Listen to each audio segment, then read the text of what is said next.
Is this the second GEICO Brawl?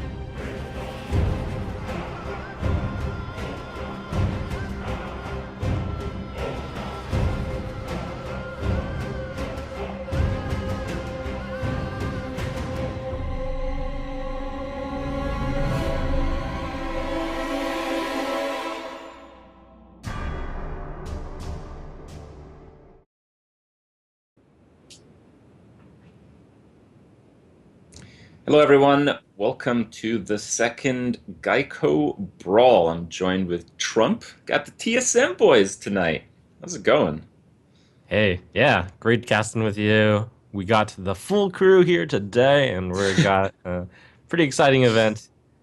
Brawl number two from Geico. Brawl number two, indeed. So if you missed the first one, it's basically a tournament where we give the players a limited time window to create three decks with a fairly interesting rule set, and they brawl against each other. So it has some pretty interesting results, and it's mostly interesting to see what the players end up coming up with. So speaking of the players, let's see if we have a list here so we can see who we can expect to see today. We should have Eloise, Stan Sifka facing off against each other. I believe this is the first match. And then we have Zele versus Sho, Kaldi versus Hoj, Strifecrow versus Amaz. I think today's schedule is that we'll be seeing all the first bracket matches except Strifecrow versus Amaz. Strifecrow versus Amaz will be tomorrow, and we will see, I believe, the first semifinal match. So the top bracket semifinal game, we'll see that today. So we will have one of our finalists at the end of today, and we'll see who goes through the lower bracket and ends up facing off against them in tomorrow's session. So out of the players, who do you like? Who do you think might have the innovative edge in this tournament, Trump? Innovative wise, I think that Strifecrow is someone who builds. I'm actually using a Strifecrow patent deck for ladder right now. Okay. It builds a lot of solid decks, and they can definitely be innovative as well. I think of him more as building good decks, which is probably more important than innovative Hmm. decks. Yeah, just the solid stuff. You don't have to be too crazy. Well, in this case, I think you do have to be a little crazy sometimes. Um, yeah, I think the real winning edge has been like true innovation, some really wild stuff that people haven't predicted. Because when you face people with a challenge, usually they will approach the challenge in a one-dimensional way. They'd be like, "Yeah, this is good. I'll play this." But then you have the players who really understand it, who like counterplay against that while also making pretty cool decks. So there's a lot at work. That's great, but let's make sure to tell the viewers out there what these rules are for deck construction. We got a doozy for you this time around. Yeah. So the rules are that you have to have three different decks, three different classes, with three different. Keywords. Yeah. Oh,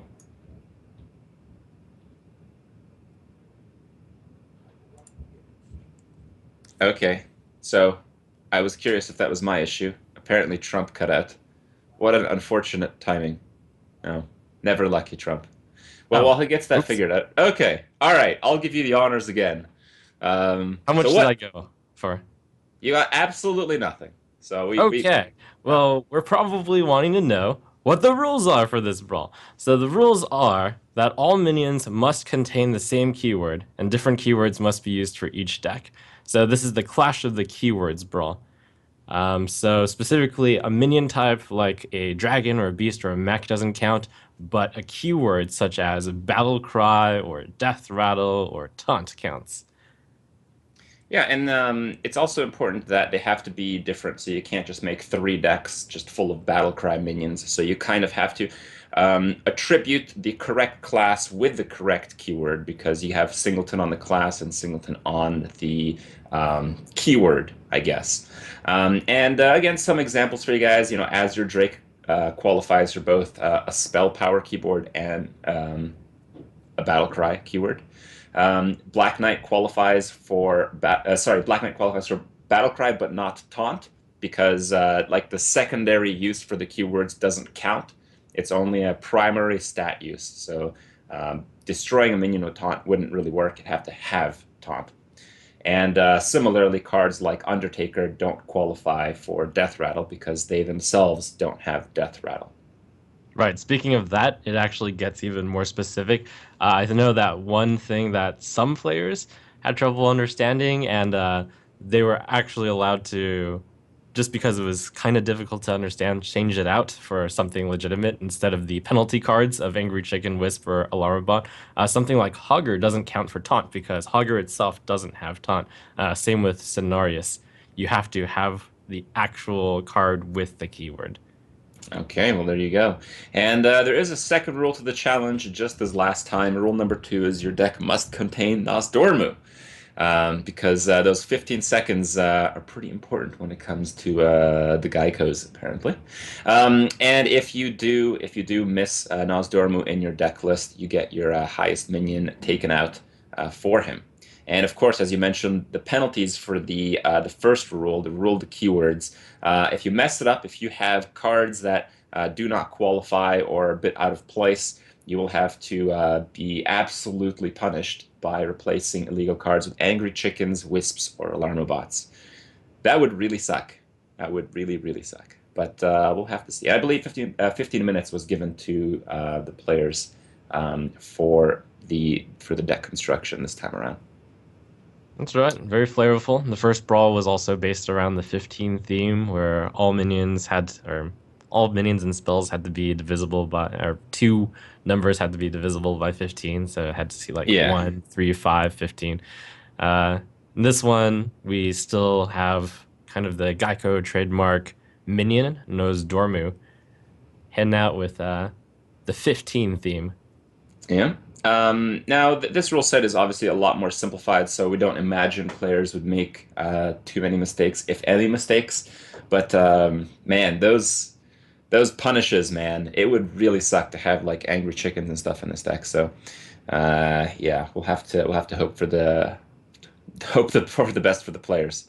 Speaking of the players, we got Eloise versus Stan Sifka coming up for you guys. We see the classes there. Both players sporting hunters, both players sporting warlocks. Stan Sifka with the mage and Eloise with the druid. Now, when you think about this rule set, Trop, what comes to your mind? Usually, when you have like some special rule set, you get that like first inspiration. It's like, oh man, this deck is good, and then you kind of work off of that after experimenting with a little bit, I'd imagine. Right. I actually, because I wanted to get the full experience, I also undertook the challenge, Okay. and I ended up building a hunter, a paladin, and a druid. I thought that the most natural deck to come to mind was a taunt druid because that's actually pretty much an archetype right now, and a lot of the spells are good. Again, Hmm. all spells are fair game, so to some extent the spells are gonna be more powerful in general because you can use Yeah. whatever spells you want. The minions that have the limitation, but at the same time, it's gonna be very difficult to come up with a deck with like absolutely no minions. I thought about, oh, what about Freeze Mage? It doesn't run very minions, but Mm, turns out that Archmage Antonidas isn't anything. Emperor Thorsan, I Doomsayers. believe, is nothing. Yeah. So just doesn't work out. But yeah, I ended up with a Taunt Druid, a Battlecry Paladin, and a Death Rattle Hunter. Hmm. And I Yeah. anticipate Death Rattle Hunter in particular is going to be very popular. Yeah, I'd imagine so. Now, you mentioned that all spells are legal, as this restriction only really applies to creatures. But similarly, I believe all weapons are legal as well. So a class like Paladin does seem pretty intuitive, as they do have some pretty strong weapons. They do have quite a few weapons, and it's a class that can just get away with using quite a few weapons. Whereas like Warrior, maybe less so because the weapons aren't quite as dynamic.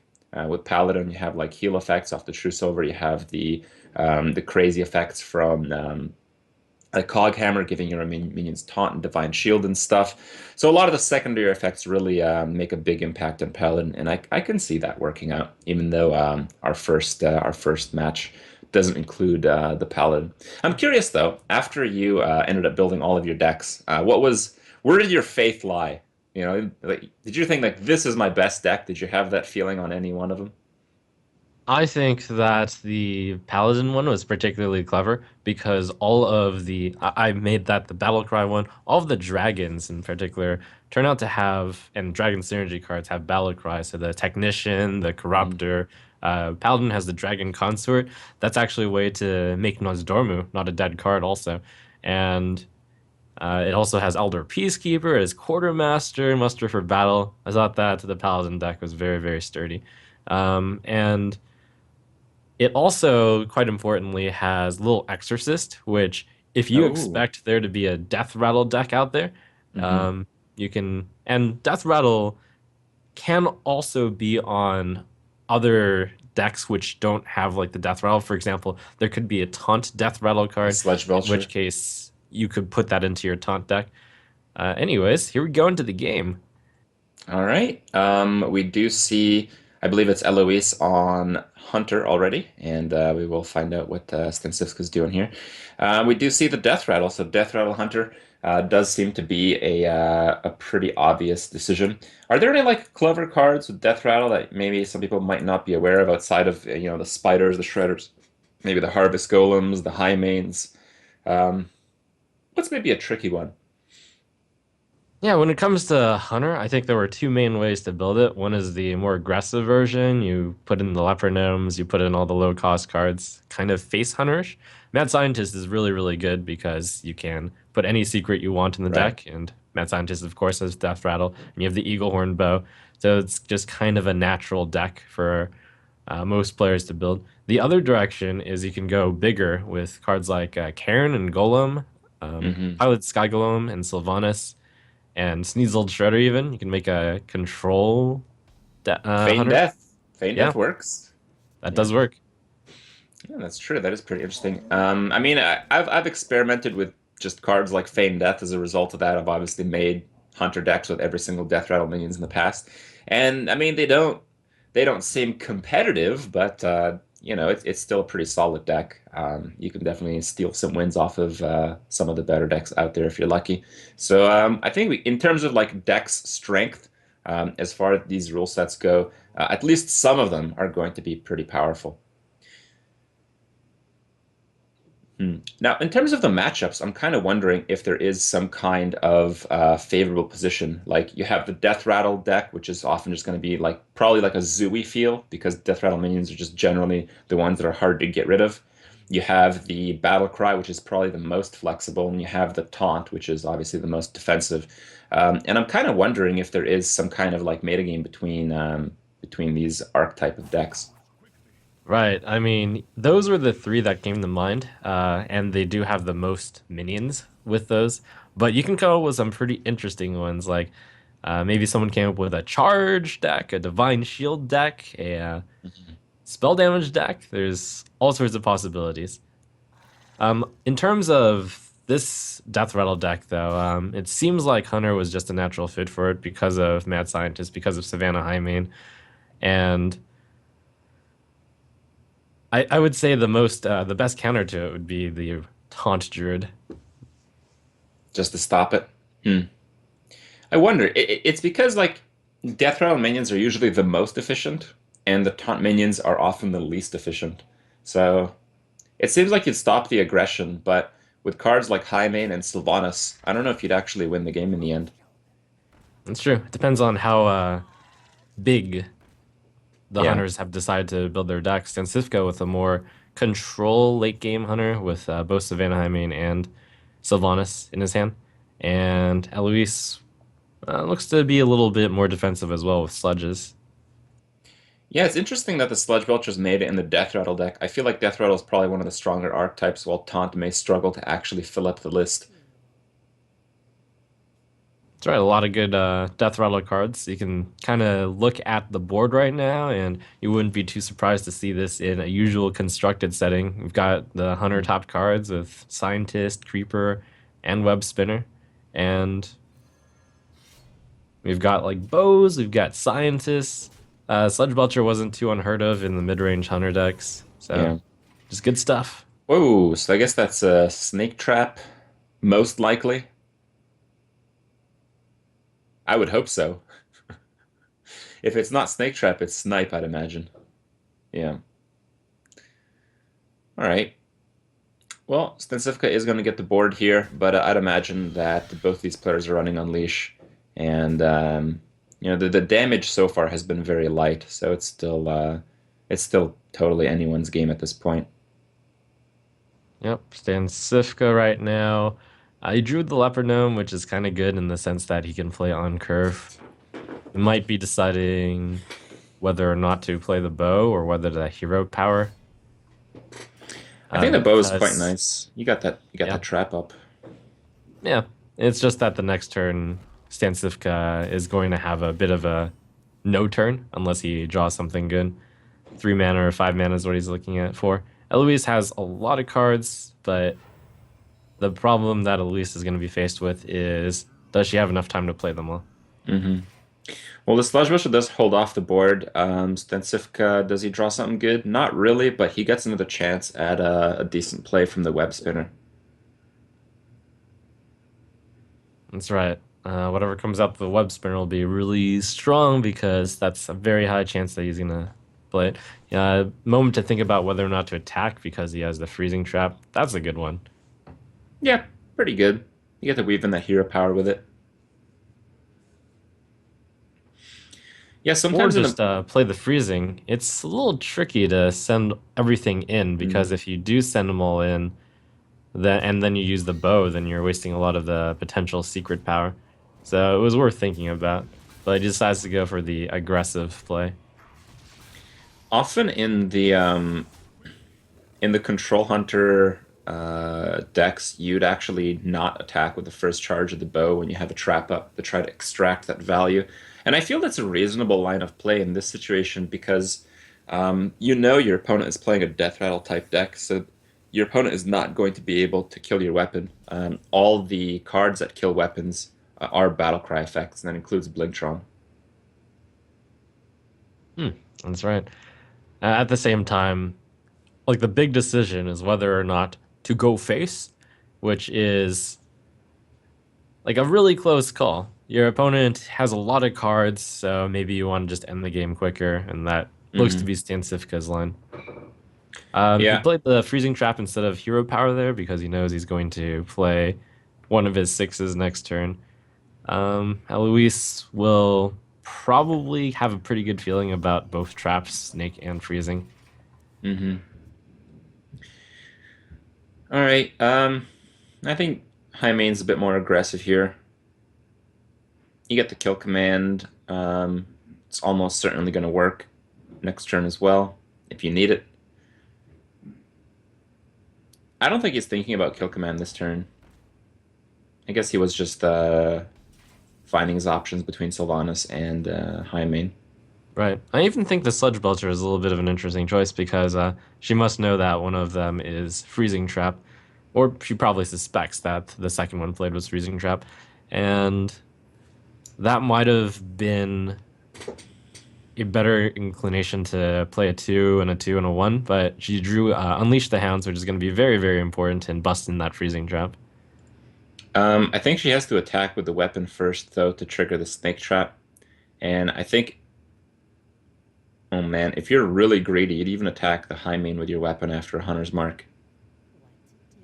Wow, that would be 7 doggies, wouldn't it? Yep.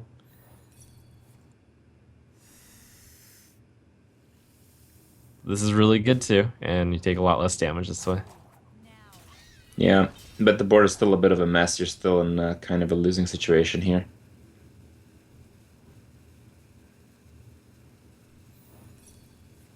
Yeah, but a huge swing either way, getting rid of both Hmm. traps and killing off the really big threat. Finally, basically, Luis's goal is just to get the game to drag on to a long enough point so that she can play all of her cards. She looks at Stan Sifka's hand. It was only 2 cards. Now, granted, Stan Sifka actually has a really strong card in it. Ooh, Deadly Shot, making it more of Ooh, a control style. yeah, Deadly Shot is an interesting choice. I think in this matchup, it's a very poor card, but I think in general, in most matchups, it's probably quite fine. Um, the Death Rattle deck is not the one you want to face off if you have that card in your deck, I'd imagine. That's right. But I imagine you'd want it against the taunt deck for sure, Yeah. and you would want it against. I mean, it makes sense that most of these decks aren't going to be able to spam many low cost minions unless it's the Death Rattle deck. Hmm. Well, trading here seems fine. Um, you kind of lose your beast for the kill command though, which is a bit sad, but if you don't do that, I don't know. Sludge Belcher just walks into your hyena, which is really sad as well. All right. There's a kill command. This is an interesting situation. So, you'd want to be able to kill off the Sylvanas without losing much stuff. You're low enough that you feel really pressured to take out that 5/5, but it's always going to. It seems like it's going to take the 1/2 spider. You could send the creeper Yeah, into the hyena and the leopard gnome into the Sylvanas. you could play the doggy actually, the charging hound. You can do haunted creeper into 2/1, hound, leopard gnome face, hound face, and kill command. Okay.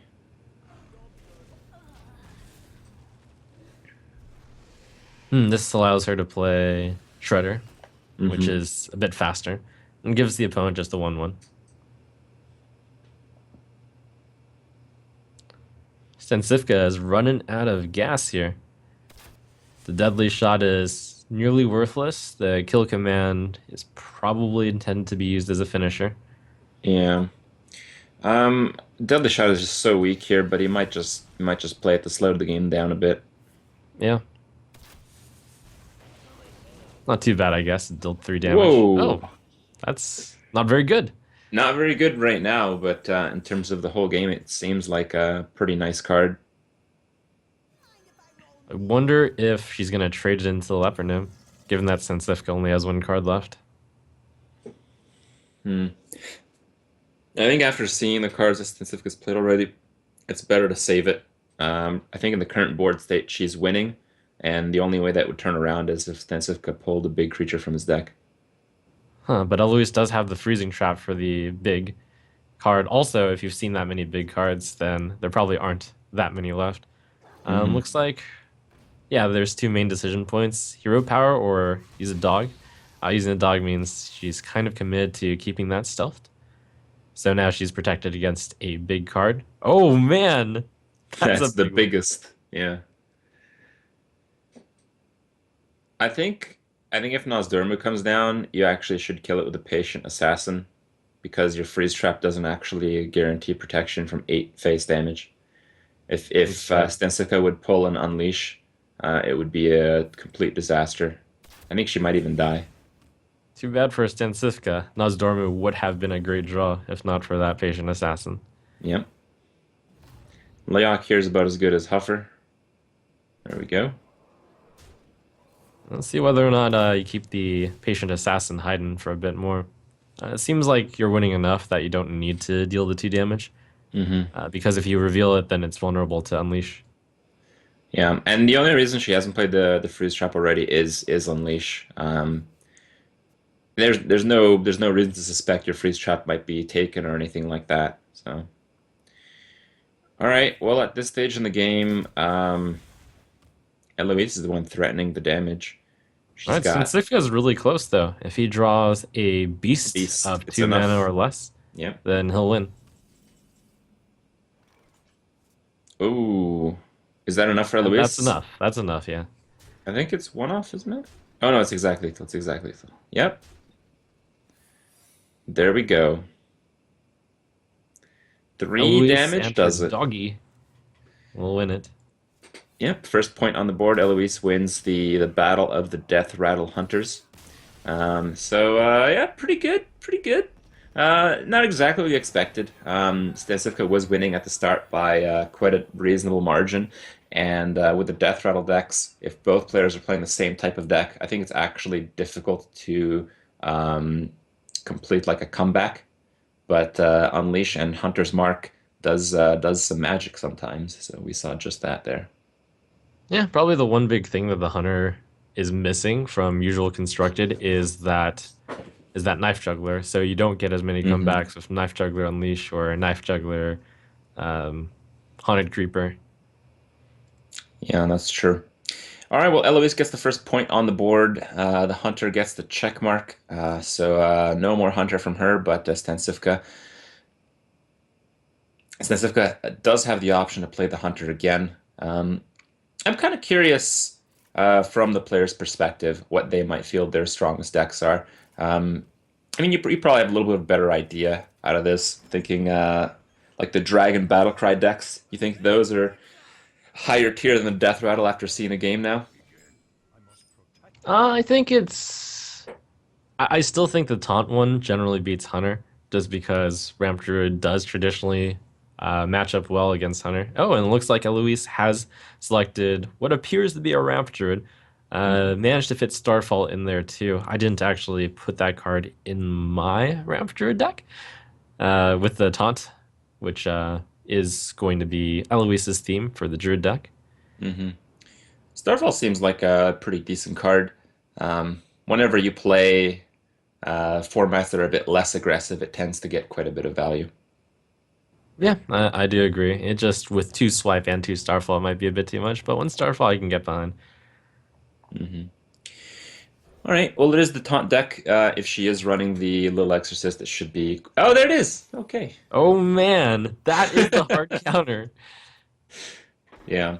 Now, Little Exorcist, I think it actually has to hit against two Death Rattle minions to actually be super powerful. I think once it hits zero, it's terrible. It hits against one, it's just like fair. It really has to get like two Death Rattle minions on the That's board. pretty good with just one. It's 3/4 with taunt for three. A lot of decks would play that, I think. Mm. Whew, all right, a lot of options for Eloise already. There she No! the The 3/4. potential value. Oh man. Well, all right. As far as traps from Stancifka, we've seen the snake, we've seen the freeze. I kind of doubt there's a third variety of trap in there. And Animal Companion is an interesting one because it's a spell. You get that flexibility to support your Death Rattle army. That's right. Part of how strong Death Rattle Hunter is can be seen just by looking at Stancifka's hand. It's like, oh yeah, those are all cards that I play in Hunter. Those are Hmm. good cards. All right.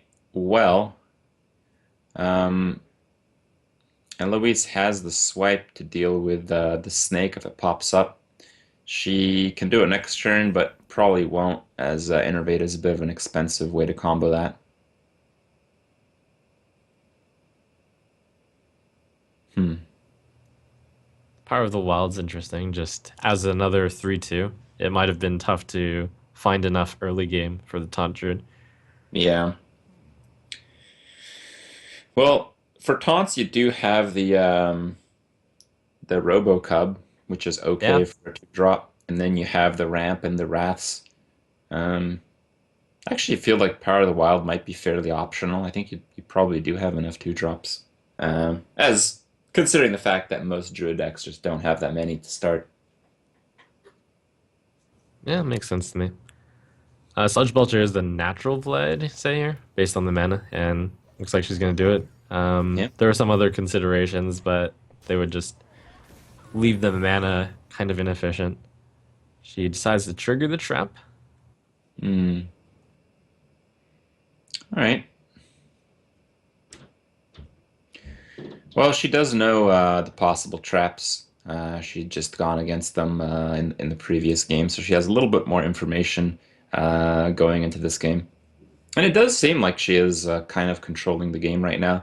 It's just the death rattles just tend to stack up a bit too well against Druid. Like dealing with high mains and Sylvanas and Shredders and stuff, it gets a little bit crazy later on. Yeah, Stansifka's hand is full of value right now. That's an easy turn 4, turn 5, turn 6, at least I thought.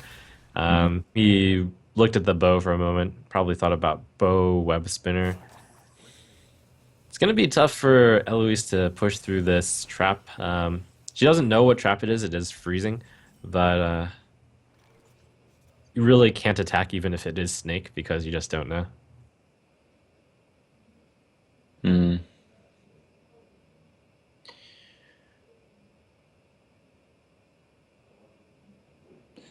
I'm two main thinking choices here.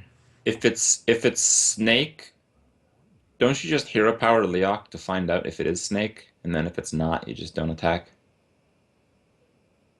Hmm. This is kind of a puzzle because it's random which one came up. So it could be either snakes or freezing. Though you would, I wouldn't say you would expect two freezing, one snake, but that's kind of what It's I would probably expect. yeah, yeah. It's So common, I there's a think. slightly higher chance of freezing. Um, so you'd probably want to cast something in order to do so. So you can't use the hero power and Wrath. So you almost have to do exactly Wrath, Power of the Wild, just so you can have something to check for the freeze. Hmm. All right. I just feel if it was Snake Trap, it would not have been much of a tragedy if you hero powered. Like your Belcher would still eat up everything on the board, and you could get in a face hit with the Belcher. But yeah, could have been a kill command at the same time. I think the most inconvenient part is if it turns out to not be snakes, then your play is less good because you would have to, well, You'd have the Wrath left, so not necessarily. okay. Yeah, you basically do carry out the same play. All right. Well, I Stan guess the Sifka main doesn't thing really is like the if it is situation snakes, here. you want to have the swipe available. Right, right. Just a hard counter it. Looks like he just wants to play on curve. Seems fine. Good stuff. Here comes Nozdorma. And I think the Panther is gonna escape the board here in just a second. I don't really see another great play for her though. Yeah, probably just going to be a standard 4 drop here. I don't even think I'd attack. Yeah, I agree with that. It might be worth considering the Panther. That's probably a little too slow, but Hmm. turns out to not be that big of a difference. All right. Well, if you're Stensivka here, you really, really want to play that high main. And again, you have very poor attacks, just as Eloise did. So again, I think you might consider not attacking again. This time around, I think it's worth it to kill the Ascension. yeah the Senjin. But if you do, yeah, you don't have to. You do have the dogs, which are going to be really critical in being able to do the like leftover damage. Right now, the Yeah. main problem is you overkill by a lot when you attack for 7. Well, Hmm. not by that much, but you overkill. I like the pass. And here comes Starfall. It's almost useful. Maybe after one turn of Hymane's dying and Shredder's dying.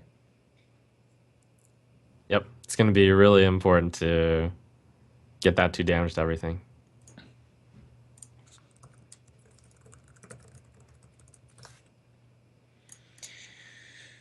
Oh man, all these clunky turns. Do Yeah, it looks like the you? most powerful one would be to play the Panther and then power +1, but It doesn't you match would, the board very well. that's true. You would get your guys up to 6 health, which the Hymen can still one shot. What about what about like a Power of the Wild and then a swipe on the Shredder? Power of the Wild buffing. So you'd kill the Sludge Belcher, the Shredder would be dead, and you'd have 2 4 attack creatures against the Hymane.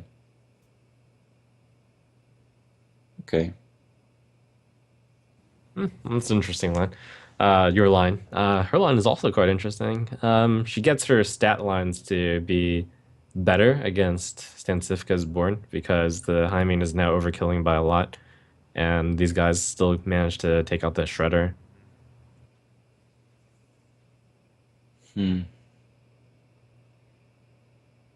Man, I just like look at these boards and like nothing seems to work every single turn we look at it. Oh, Whoa! that. is going to limit some options. Oh, he hovers over the unleash for a moment. I want to see a fail. Um, yeah, Unleash is really bad right now. Actually, everything is pretty bad. Even the Snake Trap doesn't seem like you'd trade favorably. You just get the face hit with the high main, but then your high main would die to the Panther, and then Starfall would come in and ruin your day.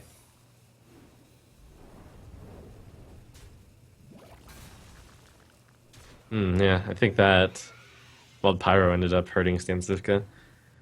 Now the Panther can just trade into it, and we've got a really good Starfall. Whoa! We gotta swipe Starfall if we want. I don't think we want that though.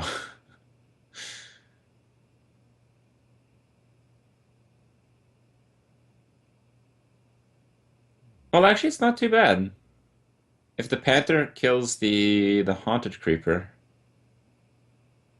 you could then That would swipe make the the high main. Starfall only hit 2/2/2s then, but the Hunter is running out of steam rapidly. Yeah. Maybe it's worth it to just leave 2/2/2s and swipe.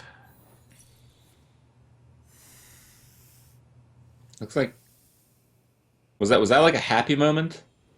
Yeah, that's a very happy moment Okay, because it could have been a freezing trap. right. I'm not sure about the Starfall and whether or not this is necessary, since you're using two cards just to deal with 2/2/2s. Yeah, but it slows the game down a lot, and you're playing a taunt deck, and you still have some good threats in hand. You have to assume those two cards are heavier than Stensifka's two cards. That's right, nothing heavier than those Dormu. Um, High Main I think is heavier than Nozdormu. Kills Or Nozdormu, and does you get to, Dormu. you get to keep Hyena. Yeah. Turns out, as big as Nozdormu is, he's not the most premium of creatures these days. All right, well, Stensivka is not feeling too well here. Most of his options are quite poor. He's just going for it. The face hits the freeze trap. He wants that extra charge on the bow. It seems sensible.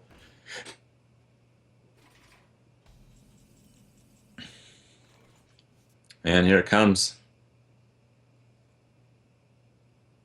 Yep, the taunt lockdown is about to begin.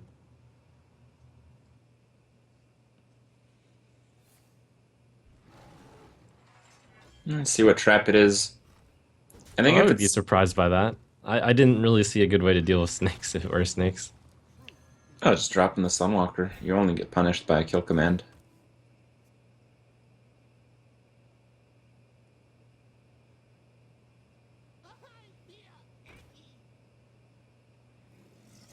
I think you just use this opportunity to heavily build your board.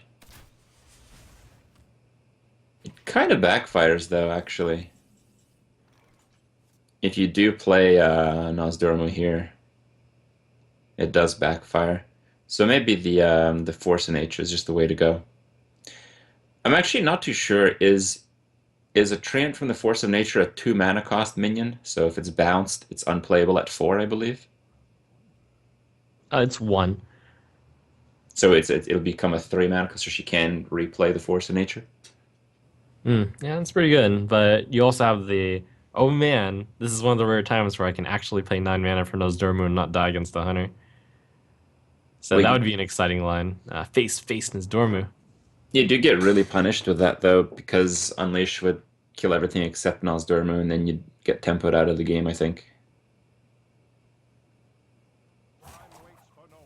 Looks like she wants to play Nozdormu. That attack kind of suggests that. Yeah, it's too slow to play Force of Nature now. Now it just goes Oh. with the 5 and the 4. Yeah, that's actually stronger than Nozdormu. You're getting was it 7, 8 of stats, but you're hiding behind more taunts. Oh, hero power instead of Panther. Hmm. Okay. Well, that play does have you take a little bit of extra damage, but perhaps with the taunts, you're not too fearful of it. Yep, in my Oh, Rap Druid, when I was building it, I was thinking of putting in one Tree of Life because it might have been slow enough that you could just do that and out value. yeah, Tree of Life is a really powerful card when you consider the heal potential of all your creatures. If you have like one or two creatures damaged, and they would otherwise die, it's not only that you get to heal, you basically kind of replay stuff by healing it for so much. All right, well, Stancifka is putting together some damage here. The Unleash doesn't really have much of an effect right now, though. He's gonna have to come up with something a little more than just the one kill command to support it. I think the Unleash is pretty It's good good there enough. because it does kill the Divine Shield and it matches with the 5 damage You well. can clear, I believe. You can. Probably some time was spent on whether or not the plan is to get past the taunts or just to save the kill command to go straight for face. Mhm. And at this point with this deck, you can't really count on it. Oh, okay, got it off. That would have been bad.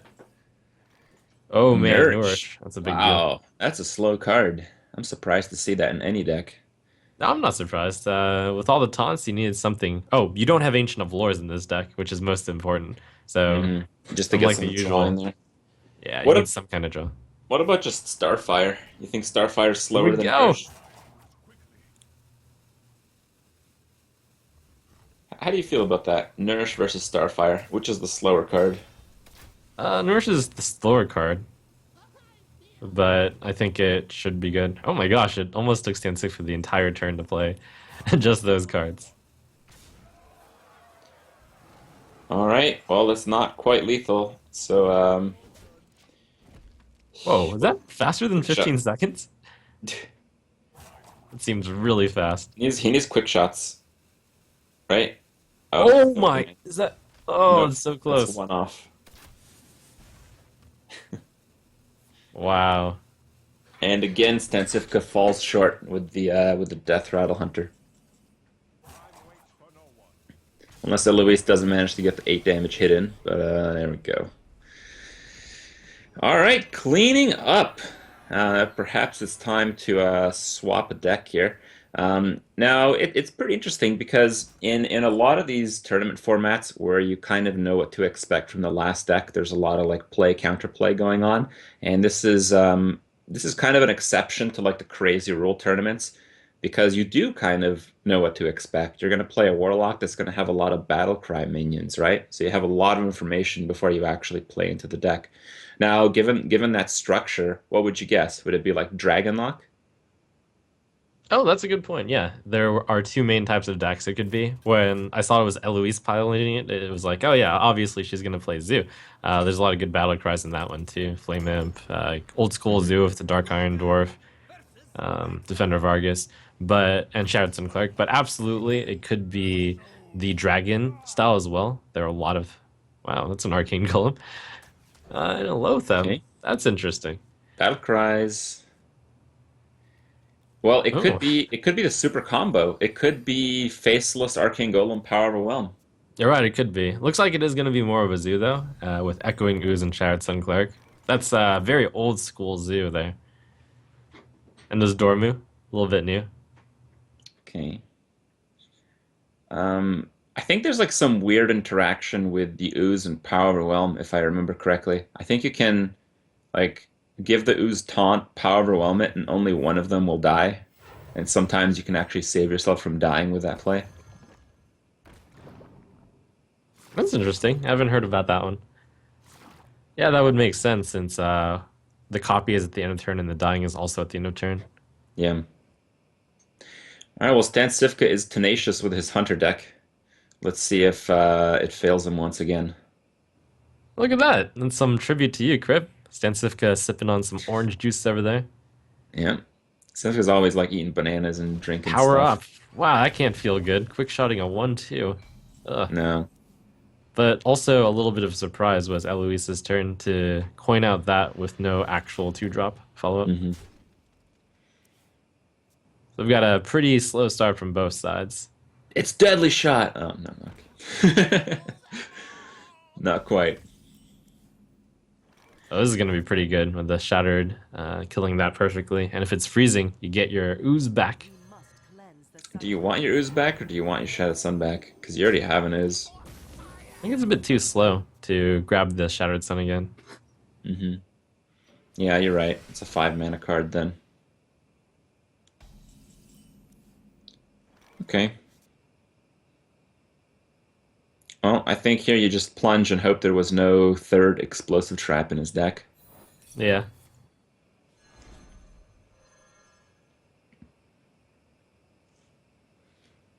All right. Hope for 1 health minion. You can actually kill a 2 health minion with just double Mortal Coil, which also seems pretty sensible. Oh, yeah. Oh, Oh, that's not a nice one at all. Um, Considering that you're not playing much more than an ooze anyway, you might just want to play your 4 mana ooze now. yeah. Or you do ooze tap. A lot of cards, but a lot of these cards don't really accomplish much right now. So you may actually need to get more cards just because your cards suck. Yeah, yeah, you're right about that.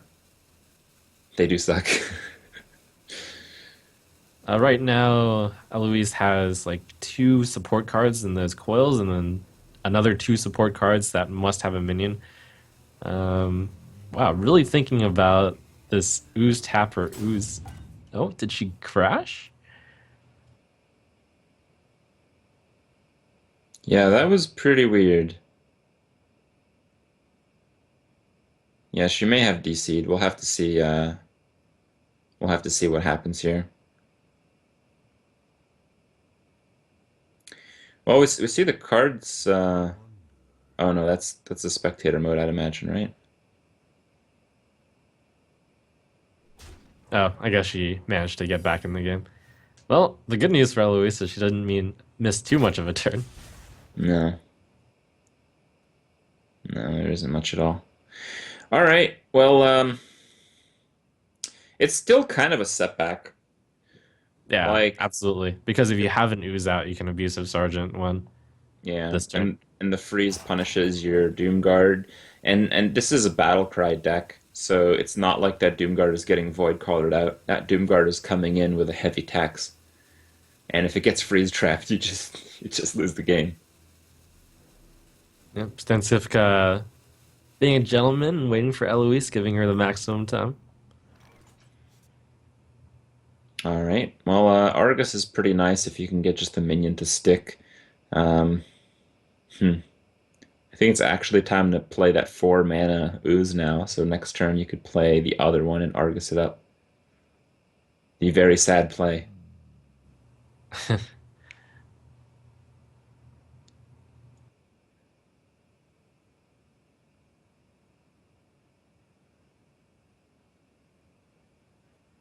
Hmm. Yep. Yep. The sadness is coming through now. Here we go.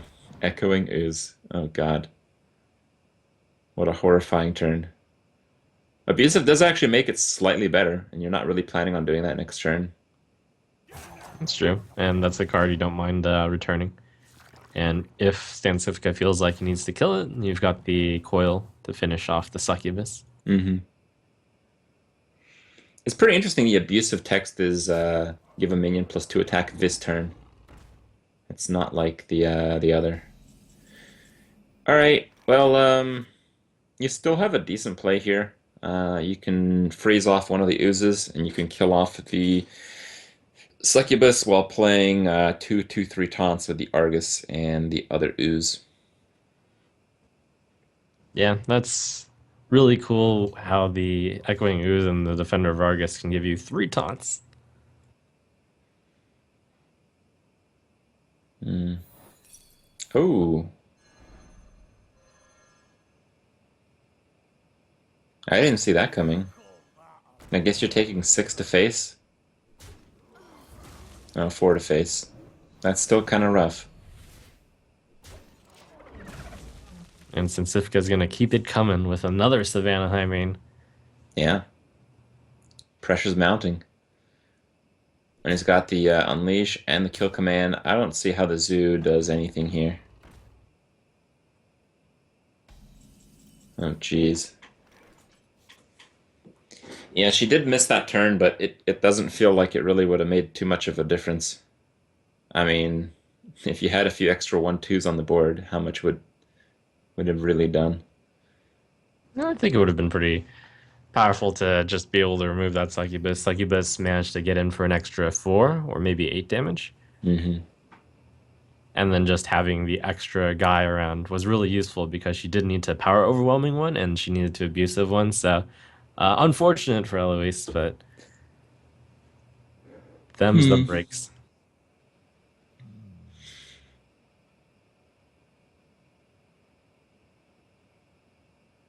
Oh, actually, earlier on, you may have noticed that some of the turns were taking a bit longer. So the Hmm. players are having their own conversation, but uh, this is gonna look like a strange moment for a remake. But the talks were in like as early as turn 4, and just Yeah. because there was some administration stuff to go through, the players had to keep playing. So it looks like it's gonna be a remake. Yep. I believe Stansifka offered the remake after the skipped turn. He realized that it was, at least from his side of the board, a really big deal. And even though Eloise is about to get wrecked here, I believe they are going to play um, this game once again. Yep. Way to go, Stan Skifka. What a sport. And that is a true sport. Because I mean, you're down 2 games already, and I don't think you're too happy about that matchup to Right. start. I mean, the default rules are likely set so that if you disconnect, then that's rough. You'll lose anyways. Yeah. But since Sifka offered, so we are going to remake it. All right. Well, we'll get into the game in a second here. It seems like, the Hunter kind of had almost a dream start, and the Warlock had basically the gutter start. Like, I don't really think it gets much worse than that in a Battlecry Warlock deck, with like no actual threatening minions going second, and with nothing to really follow up. But we'll see. We'll see. Stansifka is going to have to kind of win again, but not exactly, to continue on here. I am kind of curious what to expect out of the mage. I think there was some talks about taunt mage. What do you think about that? Wow, taunt mage. Why would you? I guess Sludge Stall Belcher out is the really game good to and duplicate. board clears, right? Because most of these are like Zooey type games anyway. Seems reasonable. Hmm.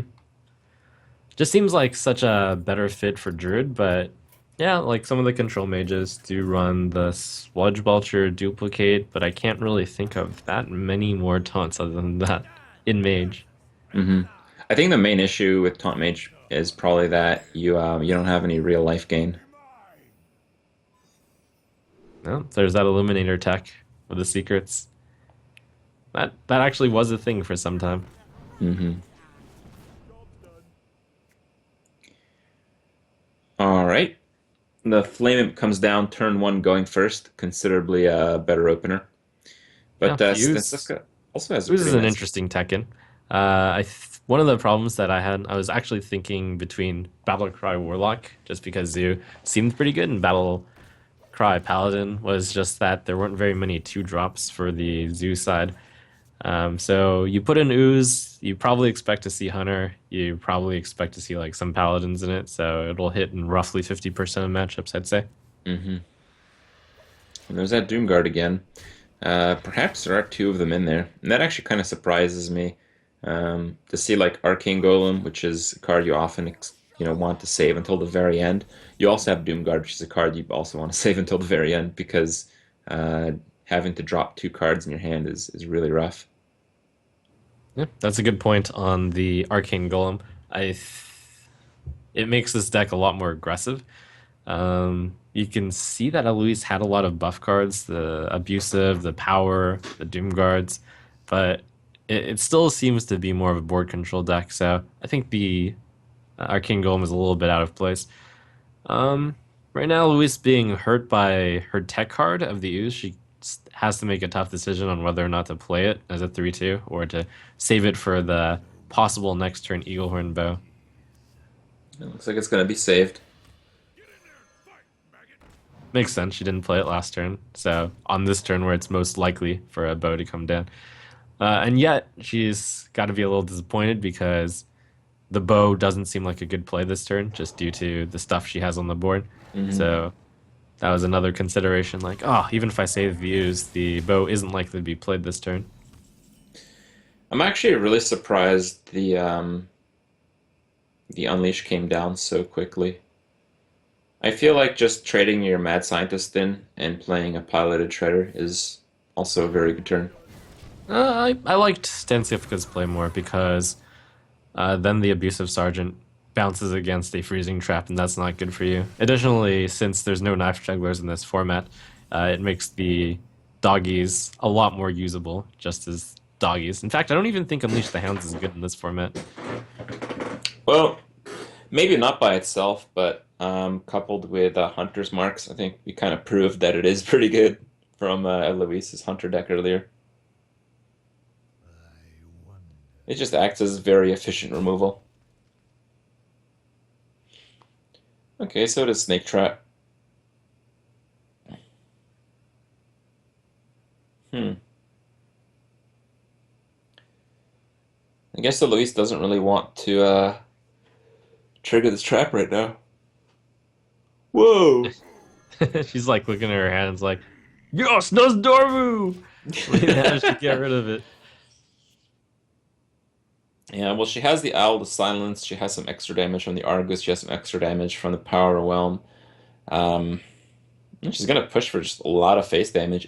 It really doesn't seem like the Snake Trap will ever have to be triggered.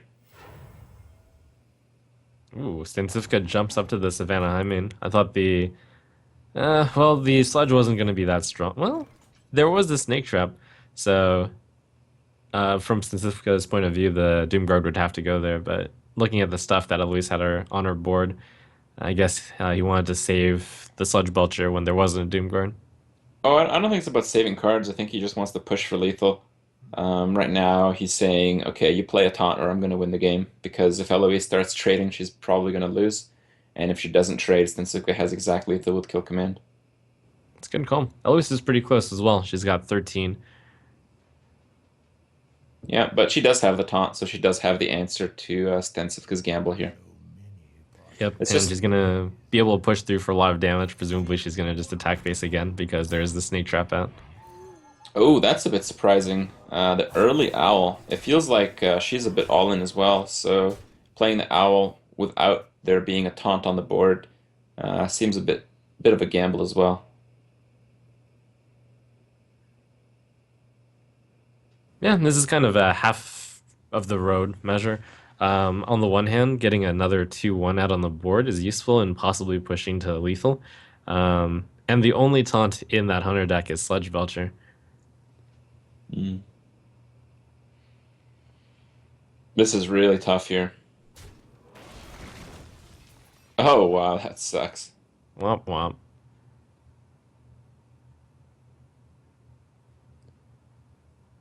What I would have liked to see is an explosive sheep. I think that would have made the best play to kill command your own explosive sheep.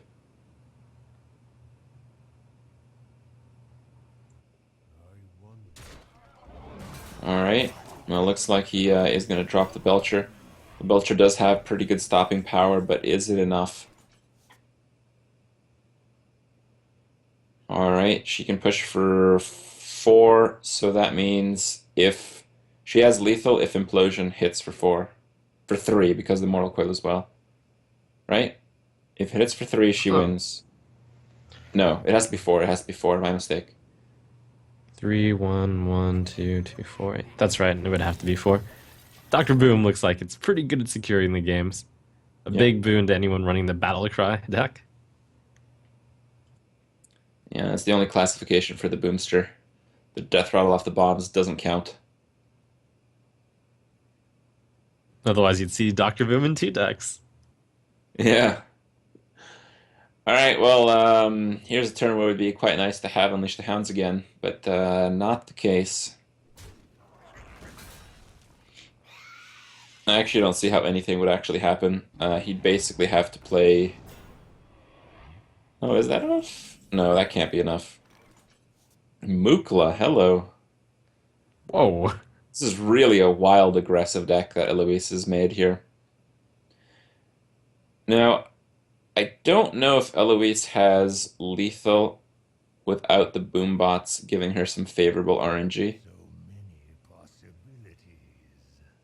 Yeah, but perhaps like it's just pretty complicated here. I think Well, that's with a definitely the good way to get the implosion, most damage in. yeah, with a good implosion, it would have worked.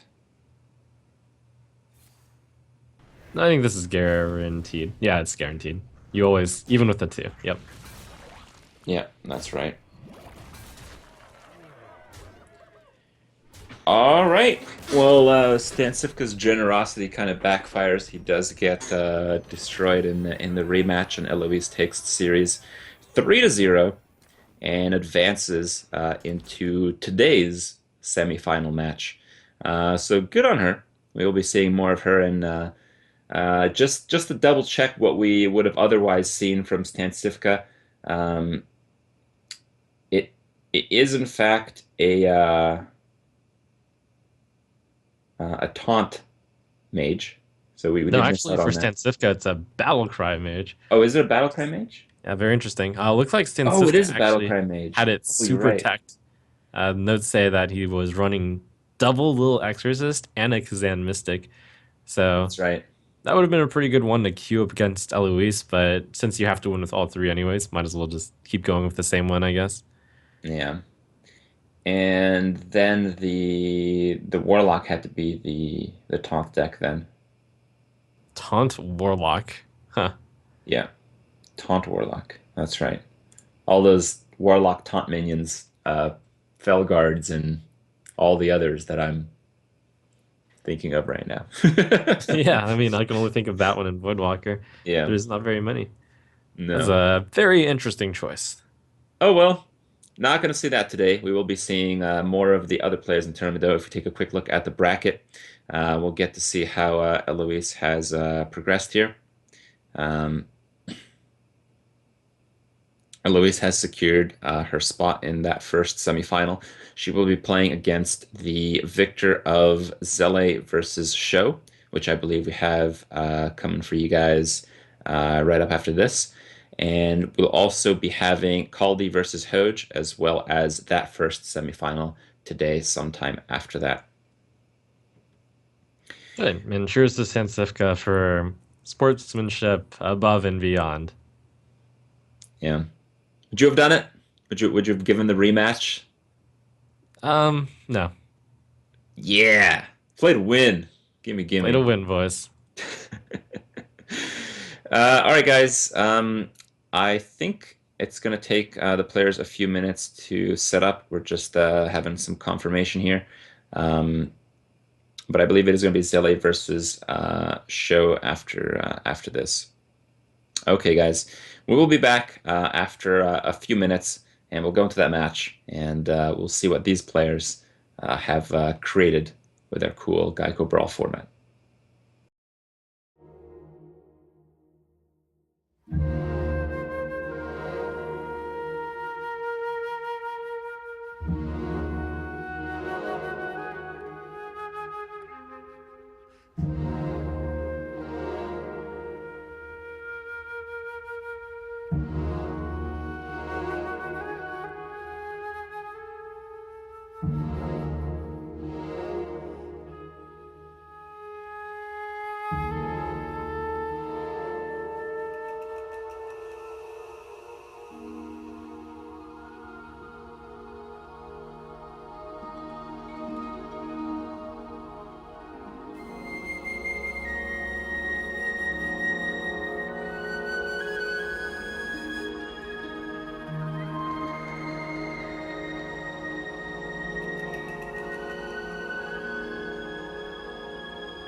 All right, guys, welcome back. Join here with Trump for GEICO Summer Brawl number 2. We have the what are we calling it? This type of format? It's the Clash of the Keywords challenge, and all minions must contain the same keyword, and different keywords must be used for each deck. I think I keep saying keyboards. Man, I suck at this. And of course, all spells and weapons are fair game. So the interesting dynamic is that there's really 3 very dominant keywords. There's the taunt, there's the death rattle, and there's the battle cry. We haven't seen any of the wilder ones with the divine shield, with the charge, as you mentioned. So maybe we'll see some pretty crazy stuff here. But we have Zele versus Show. Again, both players sporting Hunter. In this case, both players sporting Paladin and Druid as well. Were these the 3 classes that you ended up making in your trial run? Yeah, these are the exact 3 classes that I was thinking about. Battlecry Paladin because of the Dragon Consort and all the Dragon synergy. Death Rattle Hunter because it's the closest to a top tier constructed deck. And Taunt Druid because it's again closest to a top tier constructed deck, and there are a lot of cards that help solve it. Zale with Lothub, so we know Oh, that he's playing Battlecry Paladin. this direction. Wow, Show with what looks to be a pretty aggressive deck if he's running Misdirection. Mm-hmm. Like you could actually make creatureless hunter decks that don't completely suck. So maybe it's close to that. Or maybe there's also... Whoa, that's double Bluegill Warrior. Yeah, charge boys. Leroy That's the charge. Bluegill Warrior. Here we go. All Zale. right. Zele has the perfect Is that counter because- 71% of the time here. Oh man, this Mad Bomber is very good. Oh yeah, he is indeed exceptional. That is the perfect RNG Mad Bomber. Yeah, that Mad Bomber is going to end up being a 2.5 for 1 since it takes out 2 of those Bluegill Warriors and a coin. Actually, it doesn't even die because it's going to be a Muster for muster battle. here. Yeah, it seems like Muster is a good choice. You do take a little bit of extra damage in what is obviously going to be a face deck, but the board presence is really high, and if Unleash is not drawn, you can probably secure the board from this turn onward. Yep, Zale also teching in a bit of that Death Rattle hate with the Scarlet Purifier. So it looks like this is a pretty well-matched deck against Shows here. Did you consider the Scarlet Purifier when you were building your decks? No, I actually didn't. It does seem like an interesting choice. Boar quick shot. Oh man. I mean, we make fun of that boar, but it is a pretty good kill command activator. They never expect the 6 damage, you know? Yeah, oh man, Show's running out of steam even though he has 5 cards. The quick shot's going to be really hard to get a card off of since he'll have to play both the Leroy and the Commander before the quick shot in that case. Well, Leroy is pretty good if they have 6 or 7 creatures. Alright. Well, Scarlet Purifier is obviously not going to get much value, as I don't believe there are any charged creatures with Death Rattle. Wow, that could actually be a thing though. That would be an interesting card design. Yeah. Alright. There's the Wolf Rider. Looks like the only way you're weaving in hero power this turn is with a quick shot, and that's a pretty sad state. Maybe it's just time to misdirect. Ugh, and just bluff the explosive, but Well, it'll probably hit over one just anyway. attack. Well, at least all the hunters can appreciate Show's mastery of the class. He's clearly doing it correctly.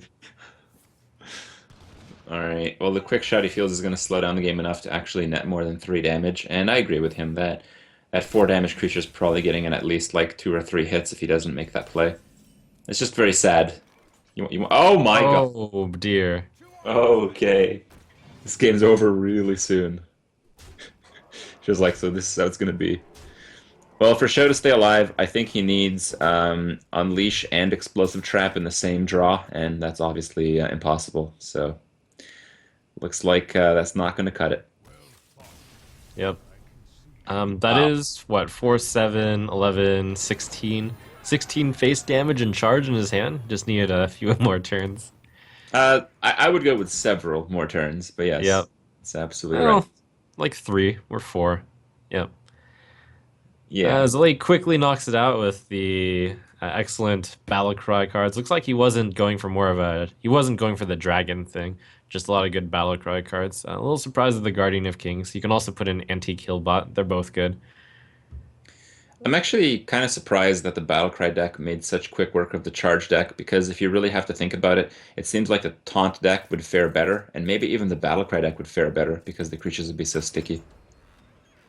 Yeah, but Zalay managed to get that 2 drop into the 3 drop, and the 2 drop also took out the 1 drop. Basically, Mad Bomber was the MVP there. It That's got true. rid of so much potential damage. Mad Whoa! Bomber probably helped against like 4 damage. That hand matchup looks like it's going to be Druid versus Druid, but Show's got the battle cries, which are pretty interesting against the taunts here. I wonder if he actually has like two big games. The big game is such a cool card because like you kind of anticipate your opponent is playing a taunt deck. So if you really get to think about it, does Ironbark make the default list? Did Ironbark make your list? Ironbark did make my list. There's also the other Druid card, which is the Ironbark Light 7/8 taunt, which Yeah. I'll cost 1 less for each one. That one didn't make my list, but I could have seen people use it. Hmm. I think the Big Game Hunter is a really good card in this format because if you're playing against the Battlecry deck, they're going to have Doctor Boom, and if you're playing against the Taunt deck, they're probably going to have Ironbark Protector. Hmm. Well played. All right. Well, no information yet, but he has to understand it's probably the taunt deck because he's already seen the Paladin be the battle cry vessel. So it's going to have to be basically taunt, death rattle, or maybe charge is a thing in Druid. We don't know. And this is a nice one. A top arena pick, Silverhand Knight, makes it onto the field on turn 2. Turn 2, 6/6 worth of stuff. It's pretty good. Pretty good. What do you actually think about maybe a stealth Druid? Because if you have a lot of draw and double combo, the stealth creatures can just like kill him. Well, that would be interesting. So you'd put in the Shade of Naxxramas, obviously, and then the Tigers, Panthers, Guildlin Worgans. Tiger Panther. Yeah, that could be a thing. All right. Well, Wrath takes care of the 4/4 body. It's an all right trade. I feel like this match has a lot of play in it, so taking a bunch of damage at the start isn't really the biggest deal. Actually, the tempo BGH seems. I think Zelly might be chuckling there a little bit after that. Yeah, he's gonna be playing the 8/8 the next turn with the Innervate probably, and Yeah. then Show will be a little bit sad. From Show's perspective, it makes a lot of sense to do this because the next turn that something like that could come up would be turn 8 if Zalay is running Ironbark Protector, which isn't even a guarantee. Hmm. Well, he can kill the Death Lord here. It is relatively efficient because you can do Wrath for 1 and Hero Power. You just have to think about what the average creature in your deck is and if you can kill a 2/3 taunt easily. Yeah, some cool add-ons into Show's deck. Silverhand Knight is an inspired choice. So is Toshly. A lot of good choices in the Battlecry set, especially in the late game. A lot of good dragons, especially.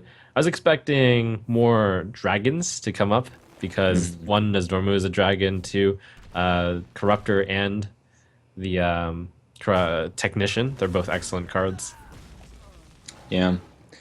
Well, yeah, you're right about that. Battlecry just has overall very high card quality, but it's generally deck synergy that makes these really good Wow, constructed wow. decks. 2/3. Oh, Oh, Ancient of War. wow. Big reason to play the Taunt deck. Would you be Oh, by the thinking if way, worth yeah. mentioning, a specific rule is you can only put that in Taunt in this deck. Uh, Same with the Bear also. The Druid of the Claw. You have to choose the Taunt form. Okay, yeah, you have to choose the appropriate form. Yeah. It is not only a deck restrictive format, is what Trump's saying. It is a play restrictive format. So when you have the option to choose something that doesn't go along with the deck, you are disallowed from that. Choose One was a deck that I actually considered because that is also a mechanic, but it just turned out that most of the Choose One cards you can Or just put it in a spells. Taunt deck instead. Yeah. All right. Well, the taunt wall is up. Um, phew. I don't really see this going It's pretty anywhere. hard to get past. Yeah, that's be like poison seed style.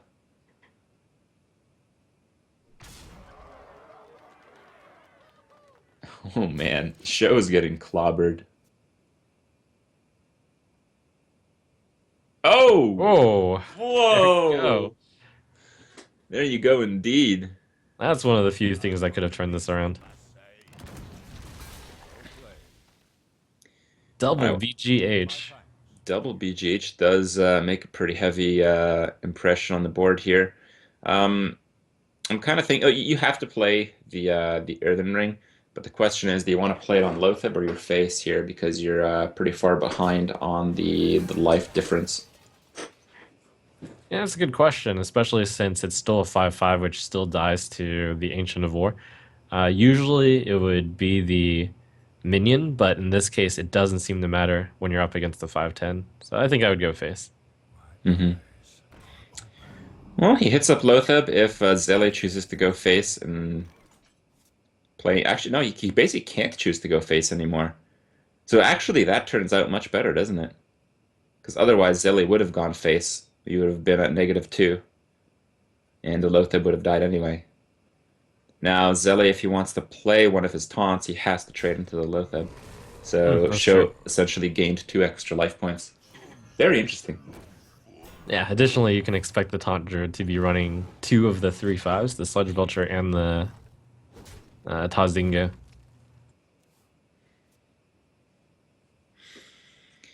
All right. Well, there's the Dark Iron, which makes sense on the double BGH.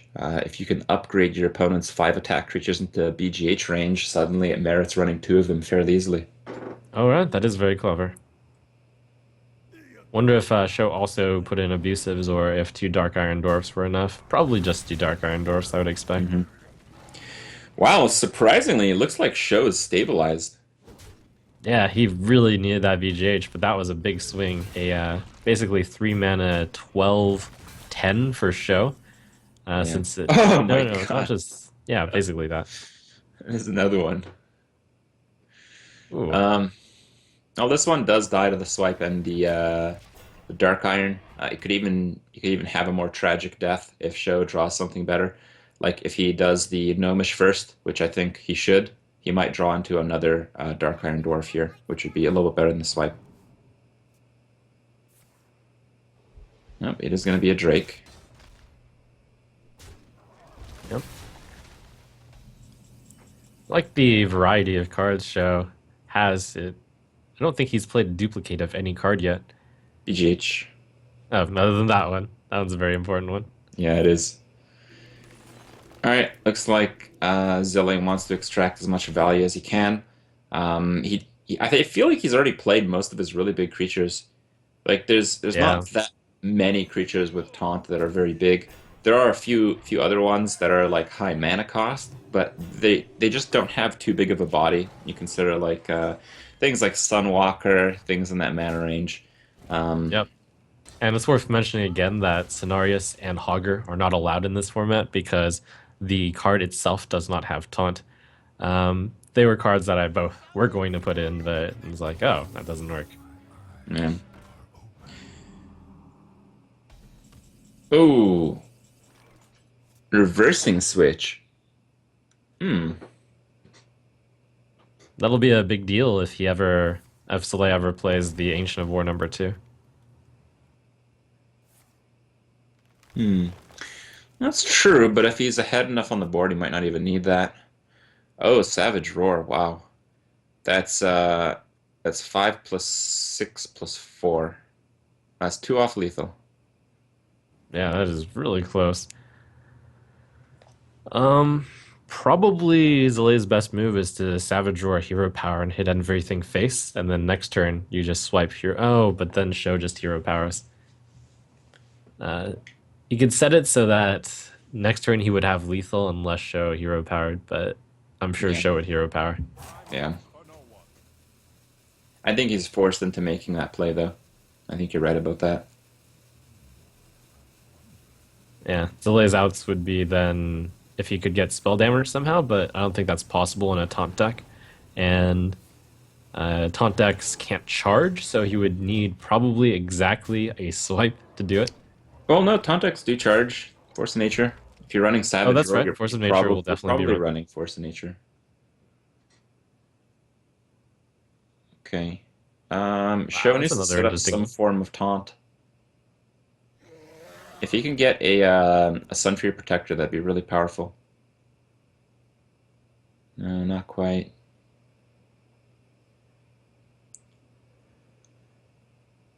Hmm. He really needs to push for damage now, though. Like, I think he might have to Bomb Blob and then Innervate Hero Power. Yeah, that probably makes it so that show will have enough damage to win the next turn. Yeah, easily, I think. 4, 9, 12, 15, 17. Actually, it's very close. That's exact lethal the next turn. Well, the Plus flip reversing spare switch. part is 2 damage. Yeah. Alright, so this is it for Zillay. Wow, Oh! there you go. There it is. The Chargers come through. Oh, so sorry, Sho. Yeah, Sho had some outs. He didn't get them. Instead, Zele got them. And Zele does take it. It was a very, very swingy game, and it's not really typically what you expect out of a Druid Mirror. I think Druid Mirror is very, very boring and slow, but that's not what happened there. One player with the excessive ramp into huge creatures, but the big game hunter providing some pretty explosive turns there. That's In right. That the was a really enjoyable back and forth.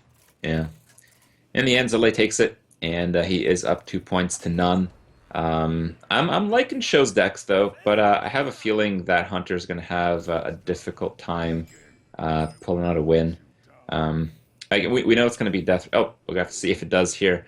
We know it's going to be a death rattle Hunter for sure. I wonder if Yeah. it's more of an aggressively tuned death rattle Hunter. If he chooses to pick up like some of the more sticky minions and things like Belchers, I feel like Show's charge deck is going to have trouble kind of getting a win. But still, uh, there's always a chance in the face matches. Yeah, I mean, one of the things in Constructed is that Face Hunter is almost always. Well, Face Hunters are strongly favored against the slower type of hunters, but part of that is because of the sticky minions as well, like the leopard gnomes and Hmm. the haunted creepers. So it's going to be interesting to see how a pure face deck fares. Zalea actually thought about keeping Unleash the Hounds, I would expect, for a moment, just because Sho is running so many one health minions. But that's probably still too slow. All right. Well, Show has the option to bluegill face again. Chooses not to take it though. I think he's going to get actually kind of punished here. Glade Zuka is going to swing in for 5. Yeah, I mean, the Leopard Gnome is also a really strong consideration just because you want to play the slower card, even though it's not on curve. But you drew in the Eaglehorn bow, so Zale's like kind of doing the calculation. Okay, I think I can kill him with all the weapon charges, so Hmm. I'll play the more on curve card. Who's playing the true face deck here? Whoa. Is this going to be a Moonfire minion? I like it. I like the Stone Tusk Boar into a bluegill face. He kind of reverses the damage swing a little bit. Well, yeah, but that's still kind of sad because basically you traded 1 for 1 and you took what, 5. 4 damage, 5 damage. Yeah. It's a little sad, but I think in the very aggressive decks when they face off against each other, the player going first with a 1-drop is usually going to start the damage lead. Yep. I was expecting a hero power, but Zole picked up a 1 drop and makes the calculation that that'll usually do more than 2 damage. And that's probably going to happen. Plus, Okay. Zole does need the card. What do you think about just Unleash Face here? It's pretty wild. I think Animal Companion is better, just because it is a slower card. You want to get your Mhm. slow cards out of the way first. All right. Well, that quick shot is probably going to end up drawing a card, so I'd be surprised if he doesn't go Ooh, for the that's a good bow. one. Yeah, there's absolutely a good one.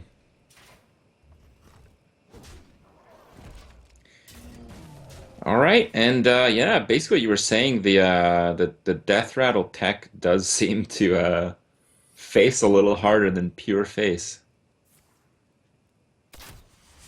Okay, well the misdirect is really powerful here.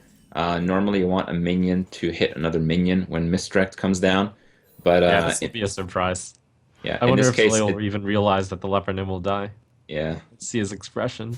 when This weapons doesn't are happen very active they often. do damage. Yeah. He's unfazed by that. Usual. All right. Oh boy. I think you actually do the here the sorry the bluegill because you have to expect this game is ending really soon. Um, I think you have to almost always use the hero power when you're playing the charge deck, though, because you have a very finite amount of damage. Hmm.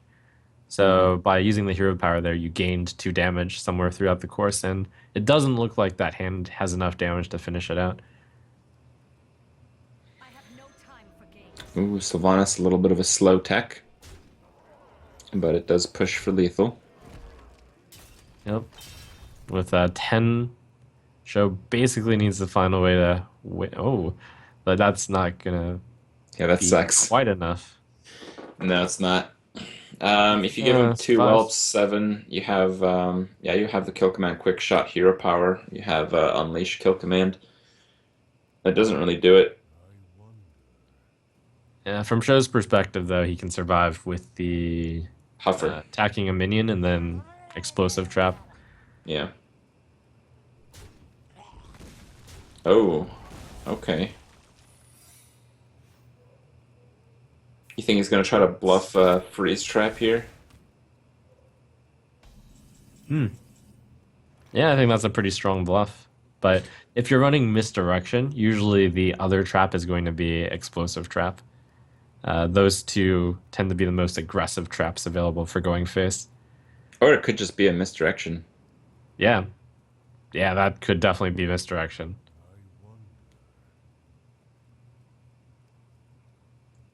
And if it's misdirection, you actually don't want to attack. But if it's misdirection, I think you just kill command face, quick shot face, and then pass. And how do you lose 13 life on 7 mana? It's not even possible. Yep. So you just win anyway. You don't have to attack here. The only way you It's lose a is actually by attacking and it's misdirect. That's a really smart play by Zalay and a fun bluff by Show. Yeah. Arcane shot. Truly the face hunter. I'm sure some people watching are really confused right now. They've been trained and grown up to believe that face hunter goes face and wins the game. Not so sometimes.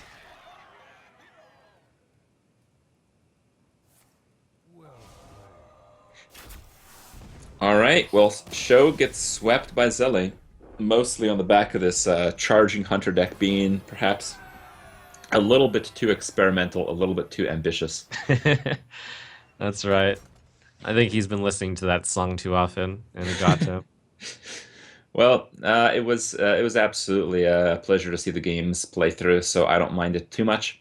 But we have our semi-final here. Um, we do know that Zele will advance alongside Eloise. We will actually see the semifinal up next, so it will be Eloise versus Zele right after a few minutes break. But what do you think about the two winners going on? Who's your man or gal in our first semifinal here, Trump? Well, Zalay brought like the 3 decks that I would consider the decks to beat. Although he didn't have dragons in his paladin deck, Hmm. or we didn't see any that would be really good. I still think his lineup is very strong. Show had a really fun lineup with all those Battlecry druids, saw a lot of unique cards. But I think Zalay's lineup is just very, very sturdy. Hmm.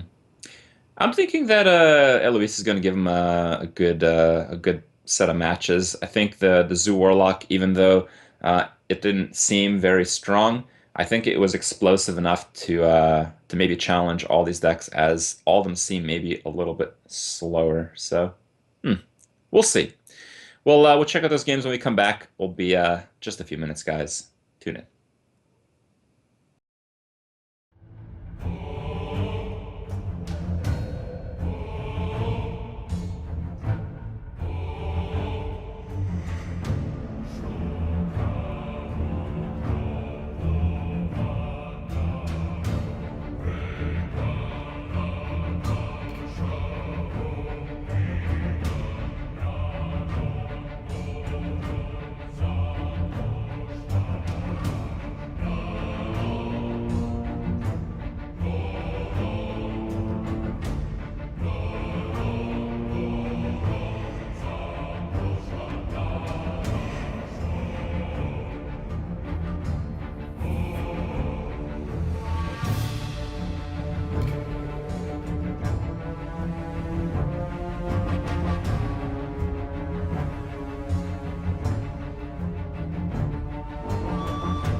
Hey guys, welcome back to the GEICO Summer Brawl number 2.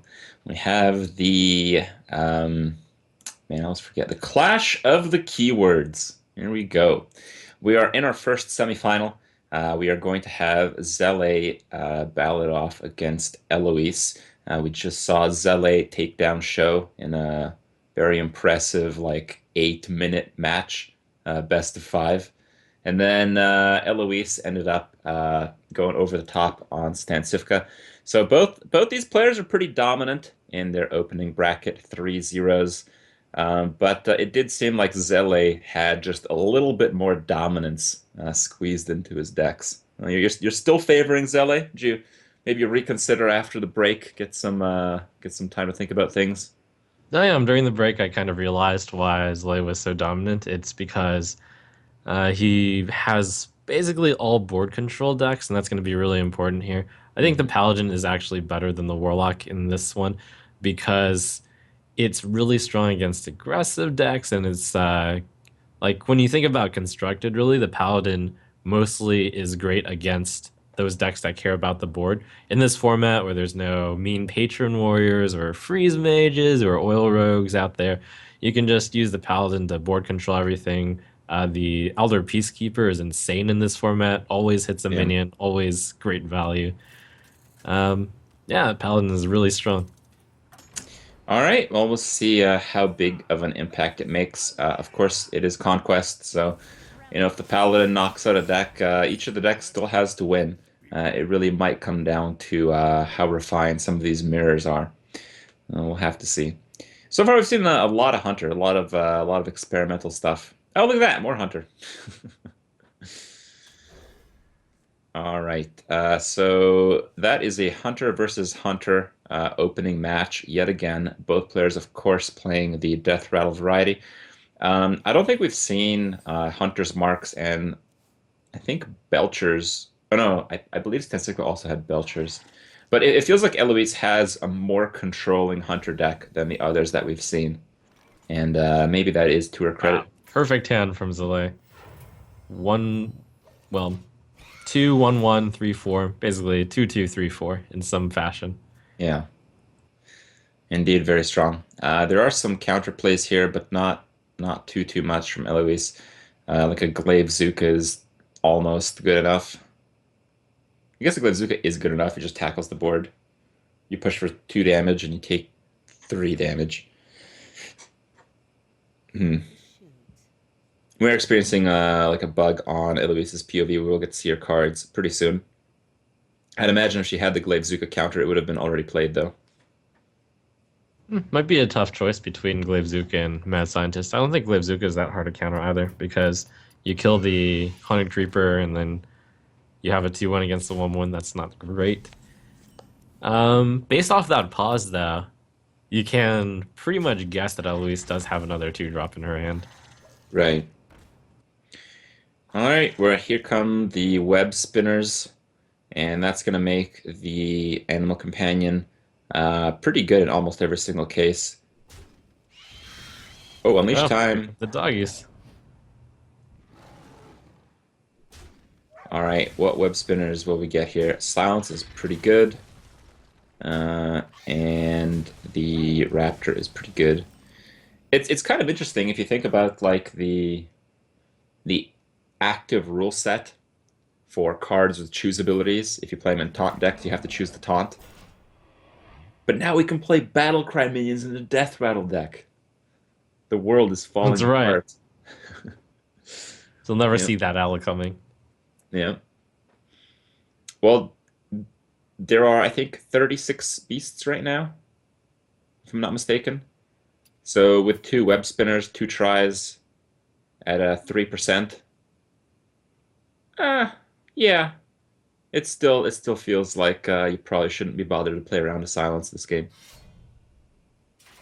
Okay, looks like we'll have the Eloise hand cam up after this game, but for this one, we'll just have to be looking from Azalea's point of view.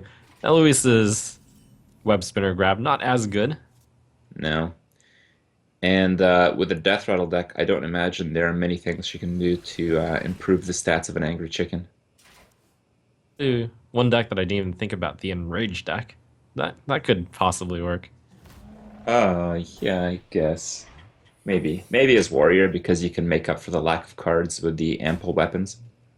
Yeah, remember Crip? Enraged deck actually was played in BlizzCon 2013. Yeah, but it had a lot of cards that made it work, like the Warsong Commander and Cruel Task and stuff like that, that wouldn't be legal.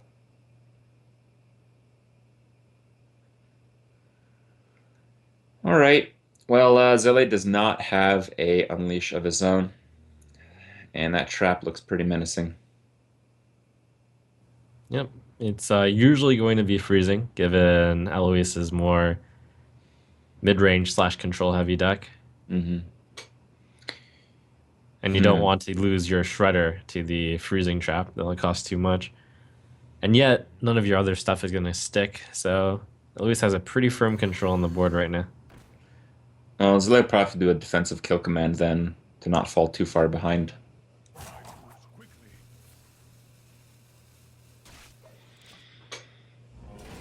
All right.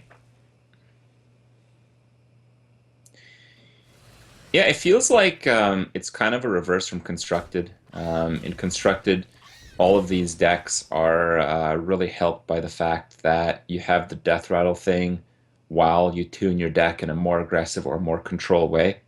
But it feels like in this rule set, the more controlling hunter kind of wins because they're all about equally fast.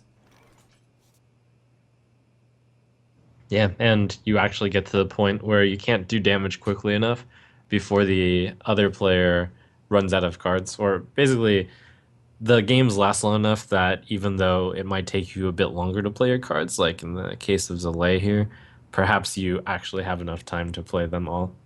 Mm-hmm. All right. Well, Eloise is taking a more aggressive route. She's basically forced into it based on the cards that she drew and the outcomes of the web spinner. But Zalay really doesn't have much of a counter to this. It feels like it might just be a turn where you slam dunk Sylvanas and hope for the best. That's pretty tough because then that means in order to have Sylvanas attack, then you'd have to trigger the possible freezing trap with the Shredder. Yep. Zliz getting a headache here. There's nothing he can play in order to trigger the freezing trap elegantly. He's just really hoping for the Unleash the Hounds draw, I guess.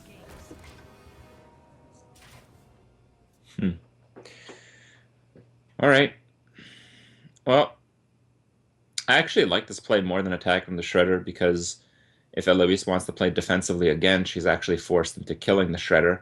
And if Zalay gets a good outcome out of his Shredder, then she'll have to use up her bow to do so. So otherwise, I mean, he's still trying to bank on an Unleash draw anyway. So yeah, seems pretty good. We'll just have I to have to see. imagine this one's a face from Alois. Um, do you think it'll have to be? Yeah, you're probably right. But if Zele has Unleash, she'll lose for sure.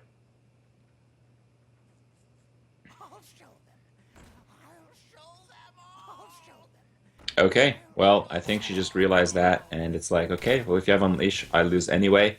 If not, I'll just run over you. Yep. Will he get it? No. That card sucks. It's too slow. It is a bit slow right now, that is true. Um, hmm. Eloise with 15 damage represented on the board off of her weapon and the hero power. All right. Uh, it feels like you might actually have to freeze off Sylvanas to come back in this game. To try to get like a taunt or something relevant from your own Shredder. That's a far stretch, but you're right in the sense that Zilly might have needed to get that lucky, but Zilly is going to take a more, all right, I'm hopeful that this Sylvanas 3-for-1 will be enough. 4-for-1, actually. Mm-hmm. All right, well, no Doomsayer coming out of that creature, and it is going to be another round of face damage from Eloise, I would imagine. You could have a Sylvanas 5-for-1 if you stole a Mad Scientist and got a Oh, that is a sick draw. Holy cow. What does she need to seal out the game now? She just needs 2 damage. 2 damage is pretty easy to come up 1 with. damage even. 2, 4, 6, 7, 8, yeah. Which is probably good enough to just hit face with. Mm-hmm. Might want to kill off the Sylvanas just to reduce the chances that you randomly lose. Actually, I think that the Leok is the randomly lose part because if your opponent runs into Unleash. that's true, but you want to set the opponent down to 2, so you can only really afford 1 attack. Mm-hmm. And then she'll do the calculations. That's going to be 2, 7, and then with Unleash it would be plus 8, 15. So even in the worst case, it looks like she would only take 22, which is just enough to stay out of it. And she does take that. Actually, she would take 23 because of that. 24. Okay. Yeah, and there's nothing to use here from Zillian. So Eloise takes it again. She has won 2 Hunter Mirrors so far, and yeah, pretty good stuff. I mean, we kind of gave credit to her deck being more controlling, but with the draw that she had in that particular game, the control aspect was not the dominant one. It was mostly the fact that she got on the board and she had a very strong freeze trap position against slow minions from her opponent. Yeah, almost a surprise because Zalay did have what I would qualify as the dream hand, even in constructed, a 1-1, 2, 3, 4 opening. But still, even though those were very powerful cards, Zalay just had no way to get past the freezing trap, and that 2-mana secret, actually a free secret because of Mad Scientist, got to lock down Zalay's top end card, while all the smaller ones were taken out. Mm-hmm. Now, this is Conquest, so some of these decks are obviously a little bit better than the others. Players are only able to choose one of these card archetypes like Death Rattle, like Taunt, like Battle Cry, They are like one-ofs. So some of these decks, as a result, may turn out not so great. So with that in mind, what do you feel it's going to take for the Warlock to win? Because that did seem like it was the weak point of Eloise's lineup. Yeah, I think I have to agree with it with you there. What that Warlock needs to win is to get a more stable early game draw. We saw that it was a Battle Cry deck, so she's really going to be looking for that Flame Imp on turn one. I think that's going to be Hmm. critical to just have a better minion base. Flame Imp into Echoing Ooze or the other Ooze into a 3-drop. Probably it's going to be necessary to play that Acidic Swamp Ooze as a 2-drop, even against the weapon class, versus tapping, just because I don't think that deck has a way to come back from a lost position on the board. You can charge for a bit of damage at the end, but if your opponent is at like 20 plus, there's nothing you can do to charge for enough. Well, if there's faces in that deck, you could technically do more than 20 plus. That's true. That is actually a battle cry. Arcane Yeah. Golem, battle cry. Powerbomb, Yeah, Faceless. The old 24 depressive turn to the face, right? Oh man. that's a thing. That is a thing. That has been a thing for quite some time. I actually really love that deck. I really love that combo. Not on the receiving end, but playing it, I think it's a lot of fun. So I do kind of hope that is there.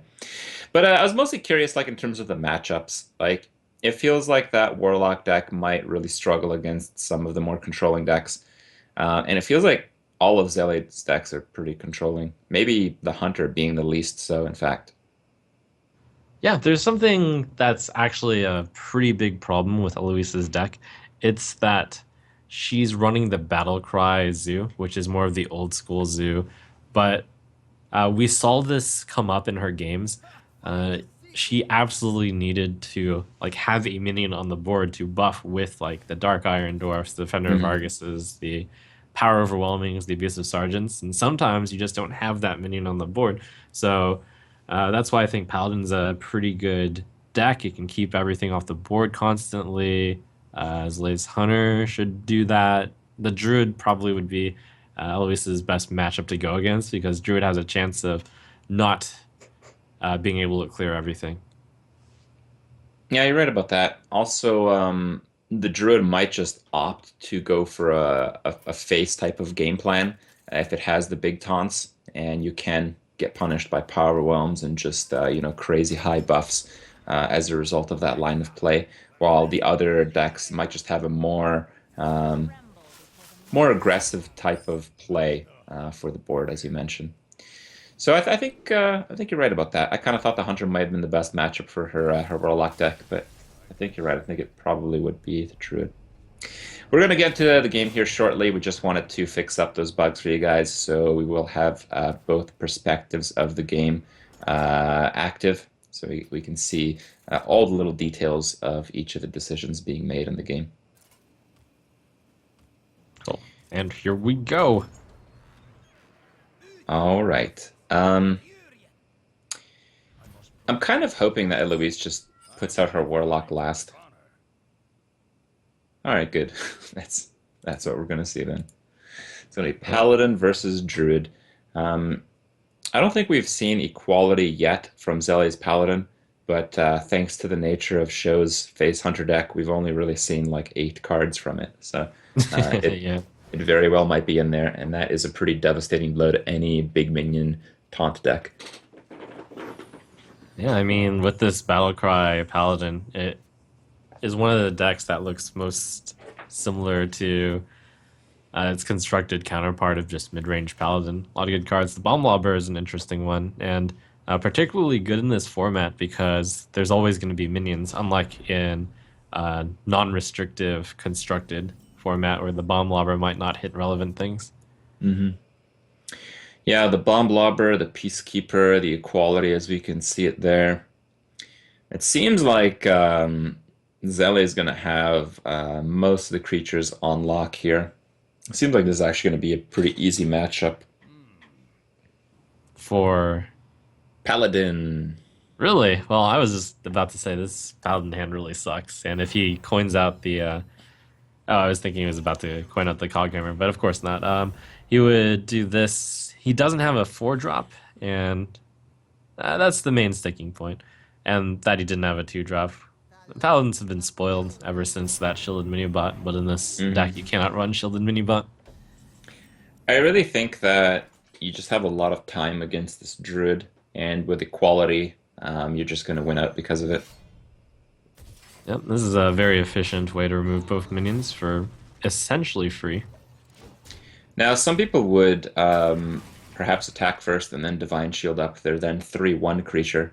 What do you think about that line of play? It would kind of lose the Wrath with the draw mechanic, so it seems a little better to do this. Yeah, I agree. I think it depends based on the circumstance. If it were left at a 3/2 with Divine Shield, that would probably be better. Usually the cutoff point for whether or not a Divine Shield is better is around 2, and then that's like the point where you have to see. All right, well, no play here, but the dude plus Bomb Lobber plus Weapon Attack is enough to do 6 damage, or 7 damage actually. So it's not really that weak of a position still. You can't afford to skip this turn. Right. That turn definitely helped Eloise out, but that Bomb Lobber, it's a nice fast card.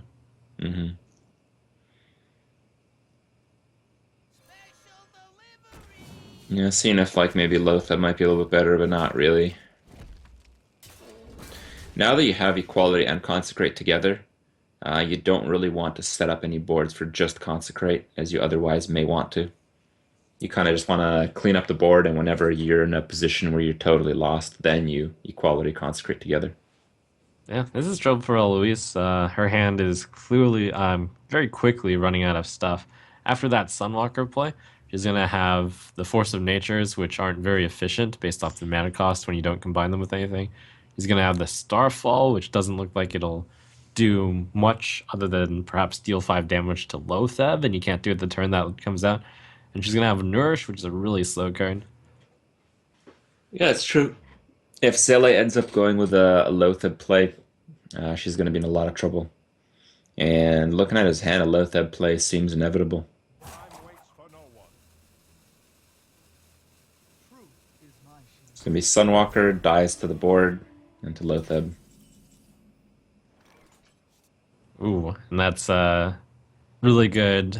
Looks like a good 5, 6, 7 play. Lotheb into Guardian of Kings into the good old Muster Quartermaster. You can do a super greed muster setup. You can do 4 dudes this turn and then dude Quartermaster next turn. That's true, you can. But you're just so close to 8 already, and Yeah. you win the game if the Muster Quartermaster go off, that it's probably not worth the risk here. Right. And if she draws a spell, she's in big trouble. Oh, that might as Oh. well be a spell. Luis is running that Ironbark Protector Light. Yep. The turn 7 hero power with 5 cards in hand is a druid. Oh god. Ugh.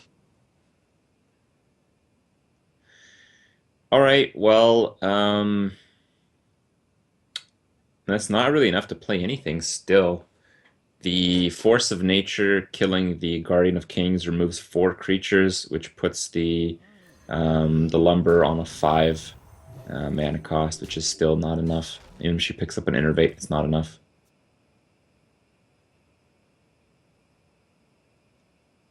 That sucks. That sucks really bad. Yep. Just a hand that's far too clunky here. You might even have to just Force of Nature anyway.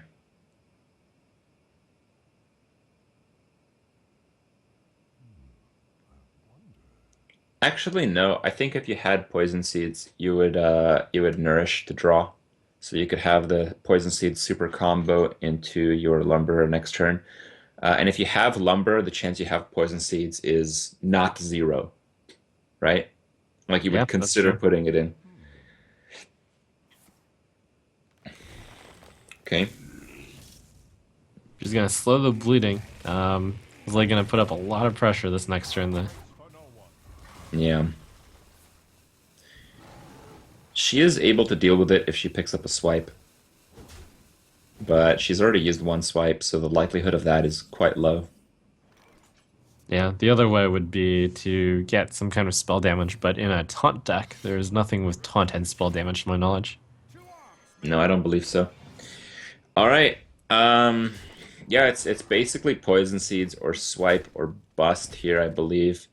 With the Black Knight and Zelia's hand, just one taunt minion is not really good enough. That's gonna be value. Zalay is about to kill off a 9 mana taunt minion, I believe, with Black Knight. No, I think here you actually consider playing Nourish or the Force of Nature. You can do Force of Nature Starfall if you want. You can also Nourish and hope to draw Swipe and the other Innervate. Right? Would that work? No, that wouldn't even work. You need one more mana for that. Wow. Let's use No, that thing that as a 7/8, so that would take out only a Lotheb and a guy. So you're right, that's not even that good a play. Man, it's really nothing here. Too slow. yeah. Time waits for no one. Wow. That has to be game. There's just no way you're coming back. Oh my god. Is that lethal? No, not enough mana, but Wait, obviously a what position which can't. equality? Equality and trade with the quartermaster, and then Oh, yeah. it's I think that might have been a mislethal then. Yeah, that was. was it? That was 20 damage. Yeah, it was definitely missed lethal, but it didn't matter. Okay. Yeah, it really didn't matter. It's a druid we're talking about. It takes several turns to keep up with a board like that, and Yeah, but the poison it's seeds would difficult. have done the punish. That would have been kind of tragic for Zlay. Would have been pretty cool. Actually, like Mildred with Poison Seeds and Lumber is a deck that has seen some tournament success, mostly early on in Blackrock Mountain. But yeah, the exclusion of that makes it so you can get uh, brutally tempoed out of the game, as we saw there. All right, so each player with a point here. We're going into game three. Um, we have Battle of the Losers here. We have the Druid versus the Hunter. I'd say Luis has a real chance that since she got this matchup then, and since Zlay's stuck with that Nose Dormu. So this is probably the best matchup for Druid possible, just to match it against an aggressive deck. Yeah. The taunts naturally do really well against that. The main problem is that Zlay's deck is not all out aggressive. It just has value Death Rattle minions in the later game. Well, it's going to be pretty aggressive in this round here. Um, it's going to be Gladezuka face face. If he gets like a nice huffer here, Eloise, Eloise will have to Senjin the turn after with a coin, and I believe a Gladezuka huffer. We'll be able to trade for that. Yeah, it's Huffer. almost a little bit difficult to tell which one is worse, Huffer or Misha, because Misha is slower, but then Misha would survive. Huffer gets an immediate damage, so both of the results are going to be really good. That puts up a lot of pressure. Did you ever doubt the huffer? It's always Huffer. Always huffer. And now with a quick shot draw, Huffer might even get another 5 damage attack to the face. Actually, it looks like Zele is going to just run over the Druid deck from what I'm seeing. I don't know about that. It's possible for Zlay to stall out. The Senjin trades with the Huffer, and then Zlay doesn't currently have any other minions. Oh, and furthermore, the Innervate pickup makes it so that that thing. Can't die. Eh, Yeah. that's not really that much better than the Senjin in this case because of the Glavezuka. Glavezuka playing a really key role in getting past this Sunwalker.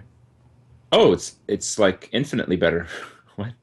Because the Huffer dies for sure now, right?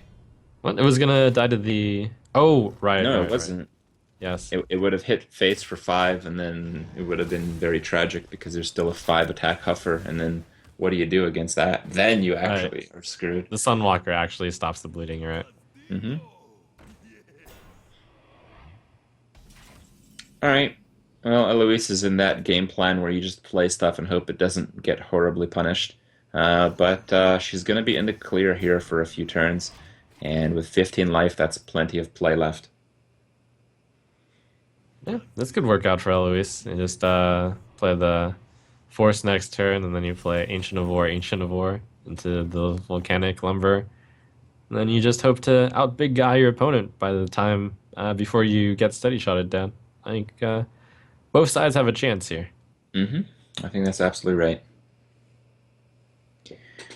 And Zone's probably not too happy to see another taunt, but that is your expectation in this Geico Brawl. This All is minions cheating. must contain the same keyword. I must attack the minion with taunt. Yeah. Sadder words have never been spoken to Rexar.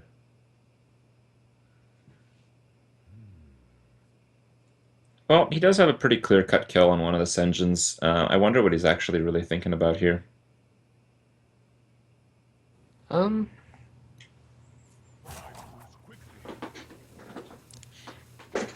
Perhaps on quick shot probably killing whether or one of not you them. need to kill the Senjins that quickly. I think something that's worth considering a lot is whether or not to use the hero power.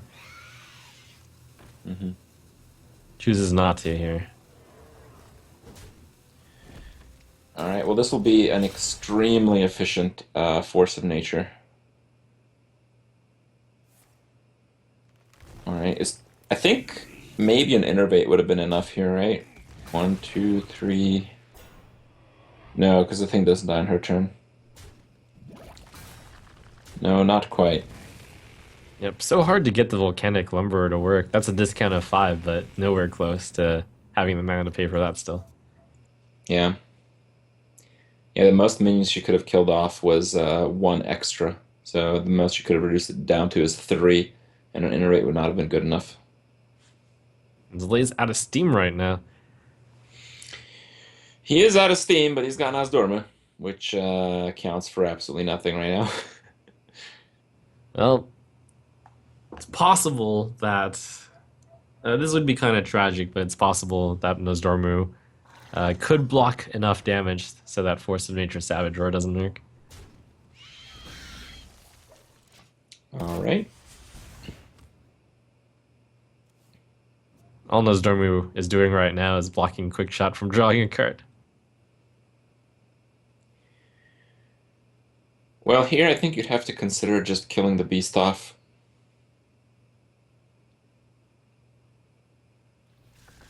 Yeah, I think that's the right call. Well, she wants to go for it. I don't blame her for that either. I mean, she does have combo in hand. All right, I think we're hoping for an owl here. Whoa! Okay. That one's one of the better ones. Yeah, Well, maybe not that great. Zalea was really looking forward to using the hero power because without using hero power, it seems like it'll be very difficult to get past that. And there are no owls in this deck because owl is a battle cry, and this is a death rattle deck. also have to keep in mind that Eloise is drawn to lethal with a few cards here. I think Swipe and Savage Roar are both enough. So I think the quick shot there is a very good defensive play from Zele.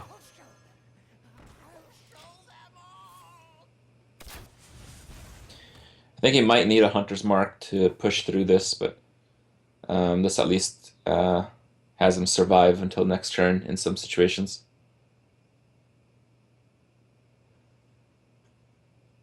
I like the second Ancient of War. Yeah, that looks like it's the one that locks down the board the most, and then you just do the Force Savage next turn. Hopefully, you have enough time to play it if Zalea chooses to play Nozdormu. Actually, the Belcher and Hero Power maybe is a bit more defensive. Because if Zele would have like 2 Hunter Marks, you would stop yourself from taking like any damage with the Belcher. Whereas the Ancient Award doesn't really satisfy that, plus you get the Hero Power. I mean, the truth is you win anyway next turn. It's not like he's going to play... Like he might play Taunts, he might play a Belcher, so maybe you do want the extra damage. It's all in on Nozdormu's timing here. Maybe you play Nozdormu, and then you send in this, and then you send in the Scientist really quickly, and then you end turn, and then the secret Yeah, I animation. think you're right. takes something. I think you're right. Get those animations out there. Oh, wow. Well, that's not going to do it. Zele's play is far less ambitious than yours. I much prefer your play here. All right, freeze trap triggers. It makes absolutely no difference. She has what is that? 21 damage here, so far more than what's required. That's basically a BM Savage Roar. Hero power would have sufficed. Gotta practice against that Nozdormu. Yep. All right. Well, Eloise does take the game, and she has her Warlock left again. It was the deck that both of us agreed is the weaker one. But you said that the Druid has the better matchup. I initially said the Hunter, then you swayed me. I'm with the Druid as well.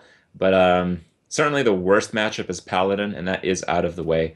So we have to be a bit hopeful for Eloise, given the fact that going into the match, she may not have been the favored player.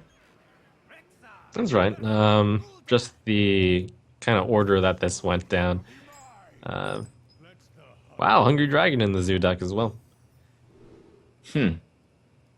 That's kind Weird. of problematic as well, since this deck is so wanting to buff minions that you own, but if you give the opponent a minion, they have a greater chance of removing your minion.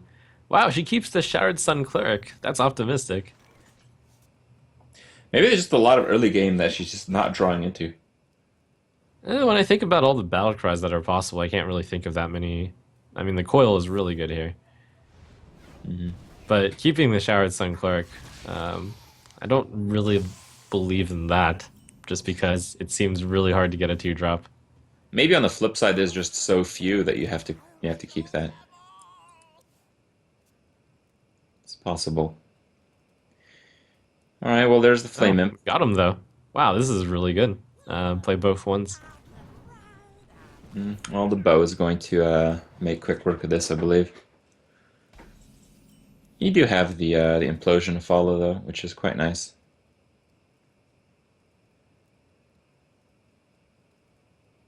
Yeah, the implosion will be a pretty big deal. Probably worth pointing it out, and then use a Shattered Sun Cleric. The implosion can also trigger the freezing trap potentially. Well, it's probably going to be an Eaglehorn bow here, and the Eaglehorn bow is probably good enough to trigger off of the Shadowed Sun, I'd imagine. Let's see the trap here. The trap type is pretty significant, but I don't think we've seen anything besides freezing from Zele, have we? I think every single one has been freezing so far. Not to say there's no snake in the deck, but we haven't seen it come out yet. Yep. And now Elise has to play this 3-mana card as just a 3/2. One of the weaknesses of her deck, again, inability to buff minions sometimes when you have no minions on the board, which is a completely plausible situation when you're not running Haunted Creeper and Oh, on a Voidwalker and creeper. the host of other cards that Zoo usually runs that's sticky. Yeah. Voidcaller is also a really nice candidate. Um, just nobody wants to kill that card. I think you're all in on Implosion here. If this is for 2, you're really sad. Yeah. Do you attack with the Shattered Sun to try to trigger the trap or wait for Implosion? Implosion. 4 wins the game here, I believe. Oh, he's crying. Zele knows how significant this is. Oh, it is 2! Never lucky. Never lucky. Still, having the 1/1 to clear the freezing trap is something at least. Oh, but you won't have the 1/1. Will you not? Oh, you're right. You don't really want to kill off all the 1/1s. Yeah, you're right. It's not worth it. Yeah. 7 damage on 2 1/1s? That's extreme. It also burns up your weapon, which you kind of want to recharge. Yep. That's like 10 damage for 2 1/1s. Yeah.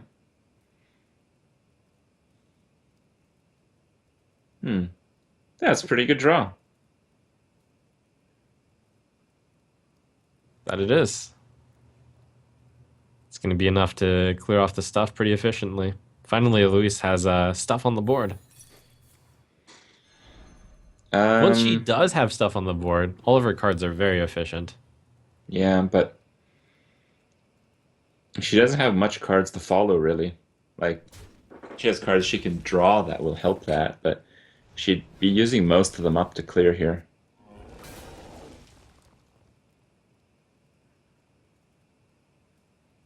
I believe this is a abusive. Oh wow, this is a Oh, whoa. very ambitious. Shout some cleric and abusive go. That's too bad. Wow. I like that a lot, actually. I didn't think you'd be so reckless with your discards, but I mean that is the nature of the deck. That is what you intended when you put Doomguard in deck without Void Caller. No, I think the point of this is still just to do the usual Zoo thing, play all the cards first and then play that. Um, hmm. Yeah, I mean, playing it very quickly though. I guess perhaps she senses blood because Zilly wasn't holding too many cards. Wow, that's a good one. That is a really good one. Is it good enough though? You'd basically have to play the Imp or tap, and I think you'd actually consider playing the Imp here. Oh, he's just going for it. Face damage. All right. Face is the place. Face. Oh, punished. That's like mega punish. Ouch. That's a pretty big punish. Yeah. That's an unleash kill command turn.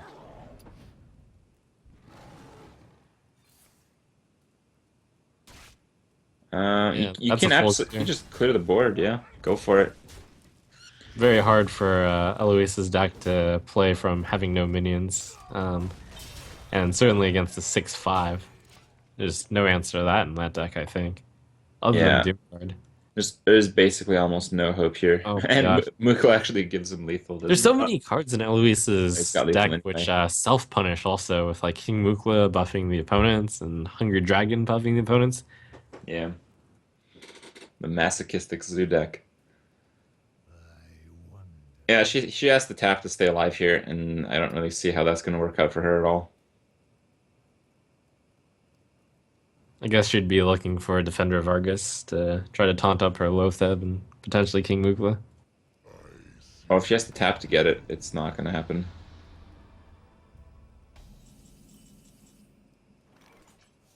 All right, that's lethal, I believe.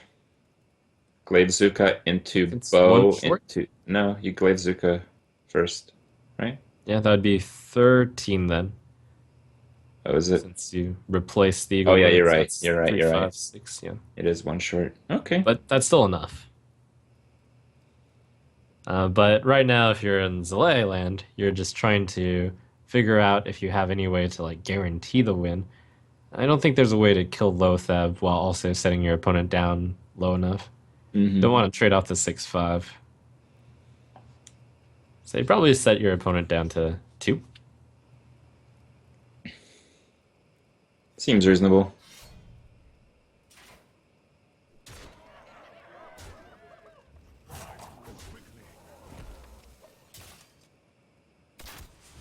All right. Zelly feeling very relaxed here. Oh, and there's Hungry Dragon. I can't really do it though.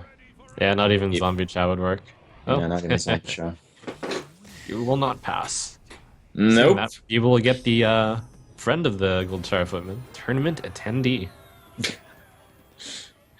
I think it's mostly about that injured Gvalder, the 2/4, making Hungry Dragon completely unplayable. All right, well, Zele takes the game with his Hunter. Try two for the Hunter is good enough. Ties up the series 2-2. This is our set. This is our first semifinal, by the way, guys. So this is a spot for tomorrow's final match. And yeah, tied up. I think this is the best case for Eloise's Warlock deck, which has been the worst in her lineup so far from what we've seen so far. But Oh, that's not good for her. yeah, I think even if it's her best matchup, I think the Druid is still favored to win just overall with these hands, especially so. I'm not sure if the Druid is overall favored. It's if Eloise were to start off with Flame Imp, I think she would be favored. But and even without, like, I think there's decent enough chance that you can pull enough stuff together. But yeah, it's not looking great with that hand. Oh, and Death Lord too. I'd forgotten about that. That's gonna pull it really strongly in Zlay's favor. Is it though? If she gets like a Doomguard or something, like you have to keep in mind that the Druid is the class that really can't clear if there's too much annoying stuff on the board. That's true, but at the same time, I think the Druid's game plan in this matchup is just to survive and play big taunt after taunt, and the Death Hmm. Lord is a key part of surviving. And there's not that many things from Eloise's deck that I remember that are actually that strong. She has Doctor Boom in there, probably, since there's Battle Cry. But probably that's the top. Yeah. All right. Well, Zele sets up for a big turn 3 play with the Death Lord. Seems pretty fair. Eloise with her standard tap on turn 2 play in her zoo deck. You've seen that every single turn, or every single game so far. Yeah. Without Creeper and without Knife Juggler, it's tough to fit in enough cards. Hmm. What other two cost battle cries can you think of other than Ooze? Bomber. In Zoo, though. That's yeah. Yeah. She does run the Echoing Ooze, just hasn't been fortunate enough to draw it, I guess. Hmm. Other than that, though, there's Sun for your Protector, which isn't that bad. Um You can protect some of your more vulnerable minions and get another oh attack in. probably one card I haven't seen, which probably should have been included in this deck, would be Dark Bomb then. It's not usually seen in Zoo, but it's very important to drop. Yeah, you're right about that. Well, the double owl proving very sad in this situation.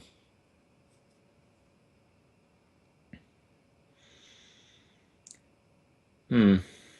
Yeah, I think just the other Death Lord's good enough. I think you'd want to trade though because there's just the buff nature Oh of yeah, Eloise's that deck. should have been a trade for sure. Dark Iron Dwarf punishes, Power of Overwhelming punishes, but not by that much. Well, you can silence your own minion as well. Yeah, that's probably the play. Yeah, just Hungry Dragon. Okay, Hmm. pretty good result for Eloise. Is it? I guess. Yeah, I I guess a think 1-2 would be better. I think we're gonna see Savage Roar here. Just the Druid hero power and I think the number well. one thing that Zilly needs to do right now is not forget that he can't play that in charge mode. Hmm. Easy to forget when you're in the heat of the moment. What are the rules if you do make that mistake? Do you drop the game? I don't know, but I would Yeah. expect that to be the case. Well, if you make a mistake, you get your deck wisped and angry chicken and alarm botted. So I would expect that. We don't have much of a tolerance for mistakes at This the is GEICO like Brawl. the one way that Zilly can lose right now, playing that in charge mode.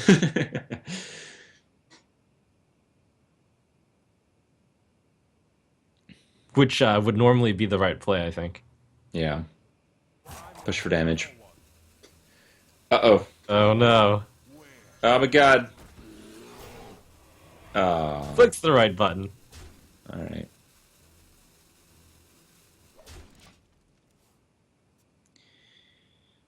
Okay.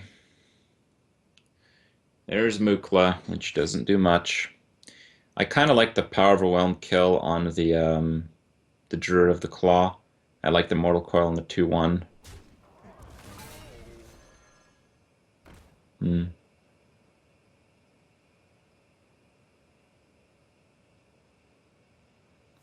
All right. Don't you think maybe the Mortal Coil first would have been nice?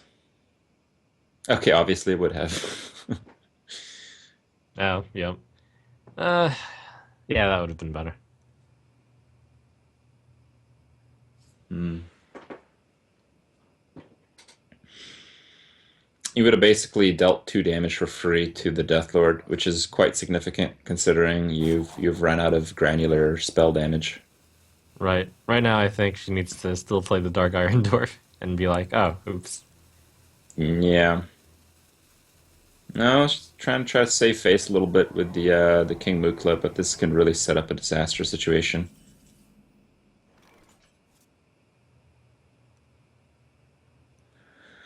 So Zlay's Okay. got 8, Not 10, quite. 12, 14. Yeah. You Then can he's got set the swipe opponent after. down to 4 and then have Yeah, a swipe. yeah, it's very hard to lose after that. I think that is the play. Just banana up, Savage Roar, good to go. Looks like this is Zele's game here.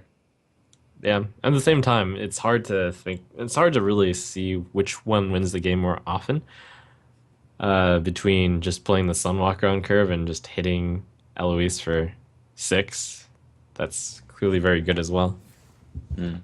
Looks like Slay's gonna go for it. Eloise could be playing healing though. It's not impossible. Yeah. The only yeah, could be. Time waits for no one. I also wouldn't doubt like a one of Siphon Soul. In Zoo, I would doubt it. Oh, Lotheb, hello. Oh, okay. But that's not good enough because it just dies to the board, I believe. Oh no, you got Power of Overwhelm. No, that is good enough. Yeah, that's gonna block Soleil from winning the next turn.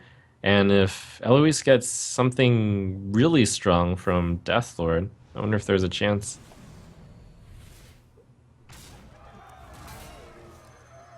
Hmm. Doctor Boom. Okay. Wow. So that's 17. 17 plus the 5 from the Doom Guard, it's 22, but it's not gonna be able to make it past the taunt. No, and I think if you're Zele here, I think you just drop 2 taunts. Right, over 1. That makes sense. Yeah, you also are able to gain that 1 extra health, which is pretty nice. Hmm.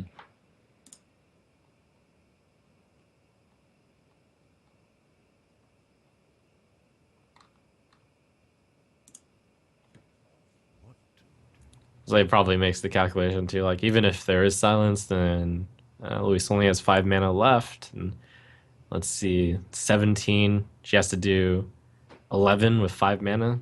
It's pretty tough. But Yeah, it's really, really tough. yeah, this is the better play. What do you think about just Hero Power down 5-1? I guess he's going for it. Yeah, all right. What about a Panda here? Wouldn't that be sickening? That wouldn't be That'd be like pretty good. extremely unlikely because it works with Power of Overwhelm and all the buff cards. I don't think that would even still save her. It might. She has like Panda replays. Yeah, you're probably right. She would need much more damage than that.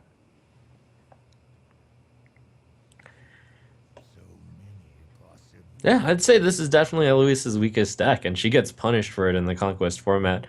Mhm.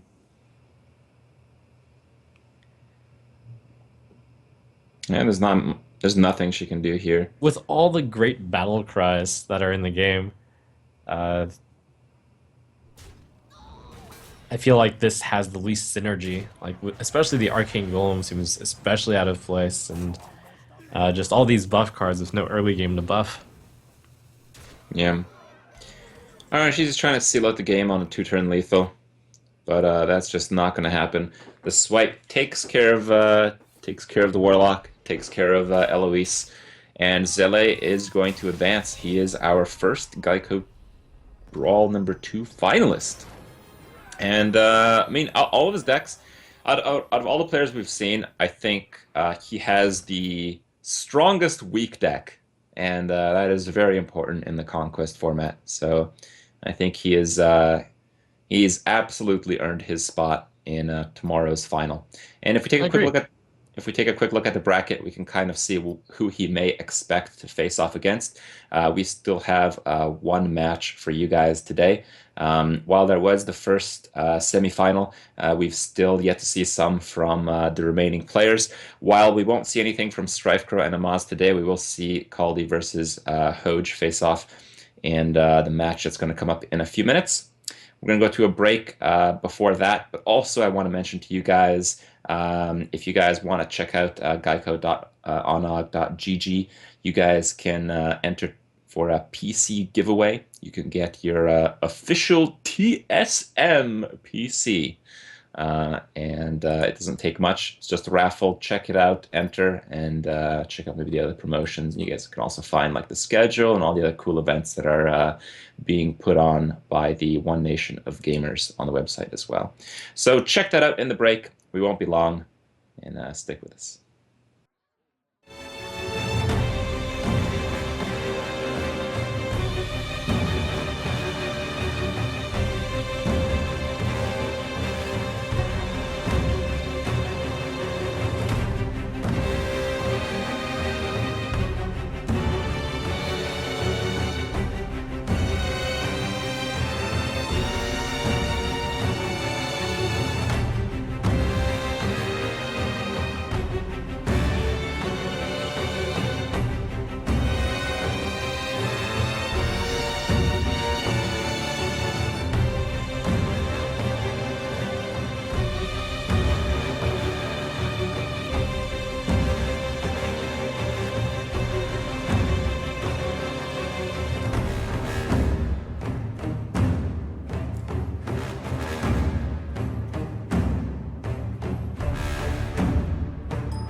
All right, guys, welcome back.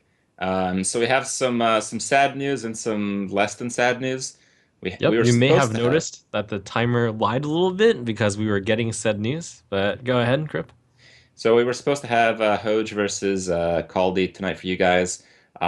We cannot find Caldy, so that will not happen today. And as by the rules, if you don't show up for your match, you are outed. But Hoj, being the awesome sportsman that he is, he has offered to play against Caldy tomorrow. So tomorrow we will have an extra match. We will have Hoj versus Caldy, as well as the other scheduled matches. We'll have Amaz versus Strife Crow. The winners of each will advance to the semifinal. The winners of that will advance to the final to play against the first finals, which we've established today as Zele. So yeah, thank you guys for watching. Sorry to cut you guys off a little bit short, but we will have some extended gameplay for you guys tomorrow in this GEICO Brawl #2 Crip and Trump. And if you guys do want to check it out, it will be tomorrow, starting the same time as we started today, which it's going to be 4 p.m. EDT. Yeah, all this sportsmanship is making my eyes water up a little bit, and I think my chest feels a little tight. Might be my heart grown. Way to go, Hodge. And also, be sure to check out other Geico related things. I'm going to PAX and we'll be playing in the Geico tournament there. It'll Me be too. a big deal. One of the final tournaments. Actually, it will include the grand tournament. I was about to say one of the final tournaments before the grand tournament, but actually one of the first tournaments with the grand tournament.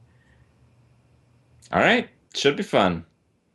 All right, guys. Thank you guys for watching. Check back tomorrow.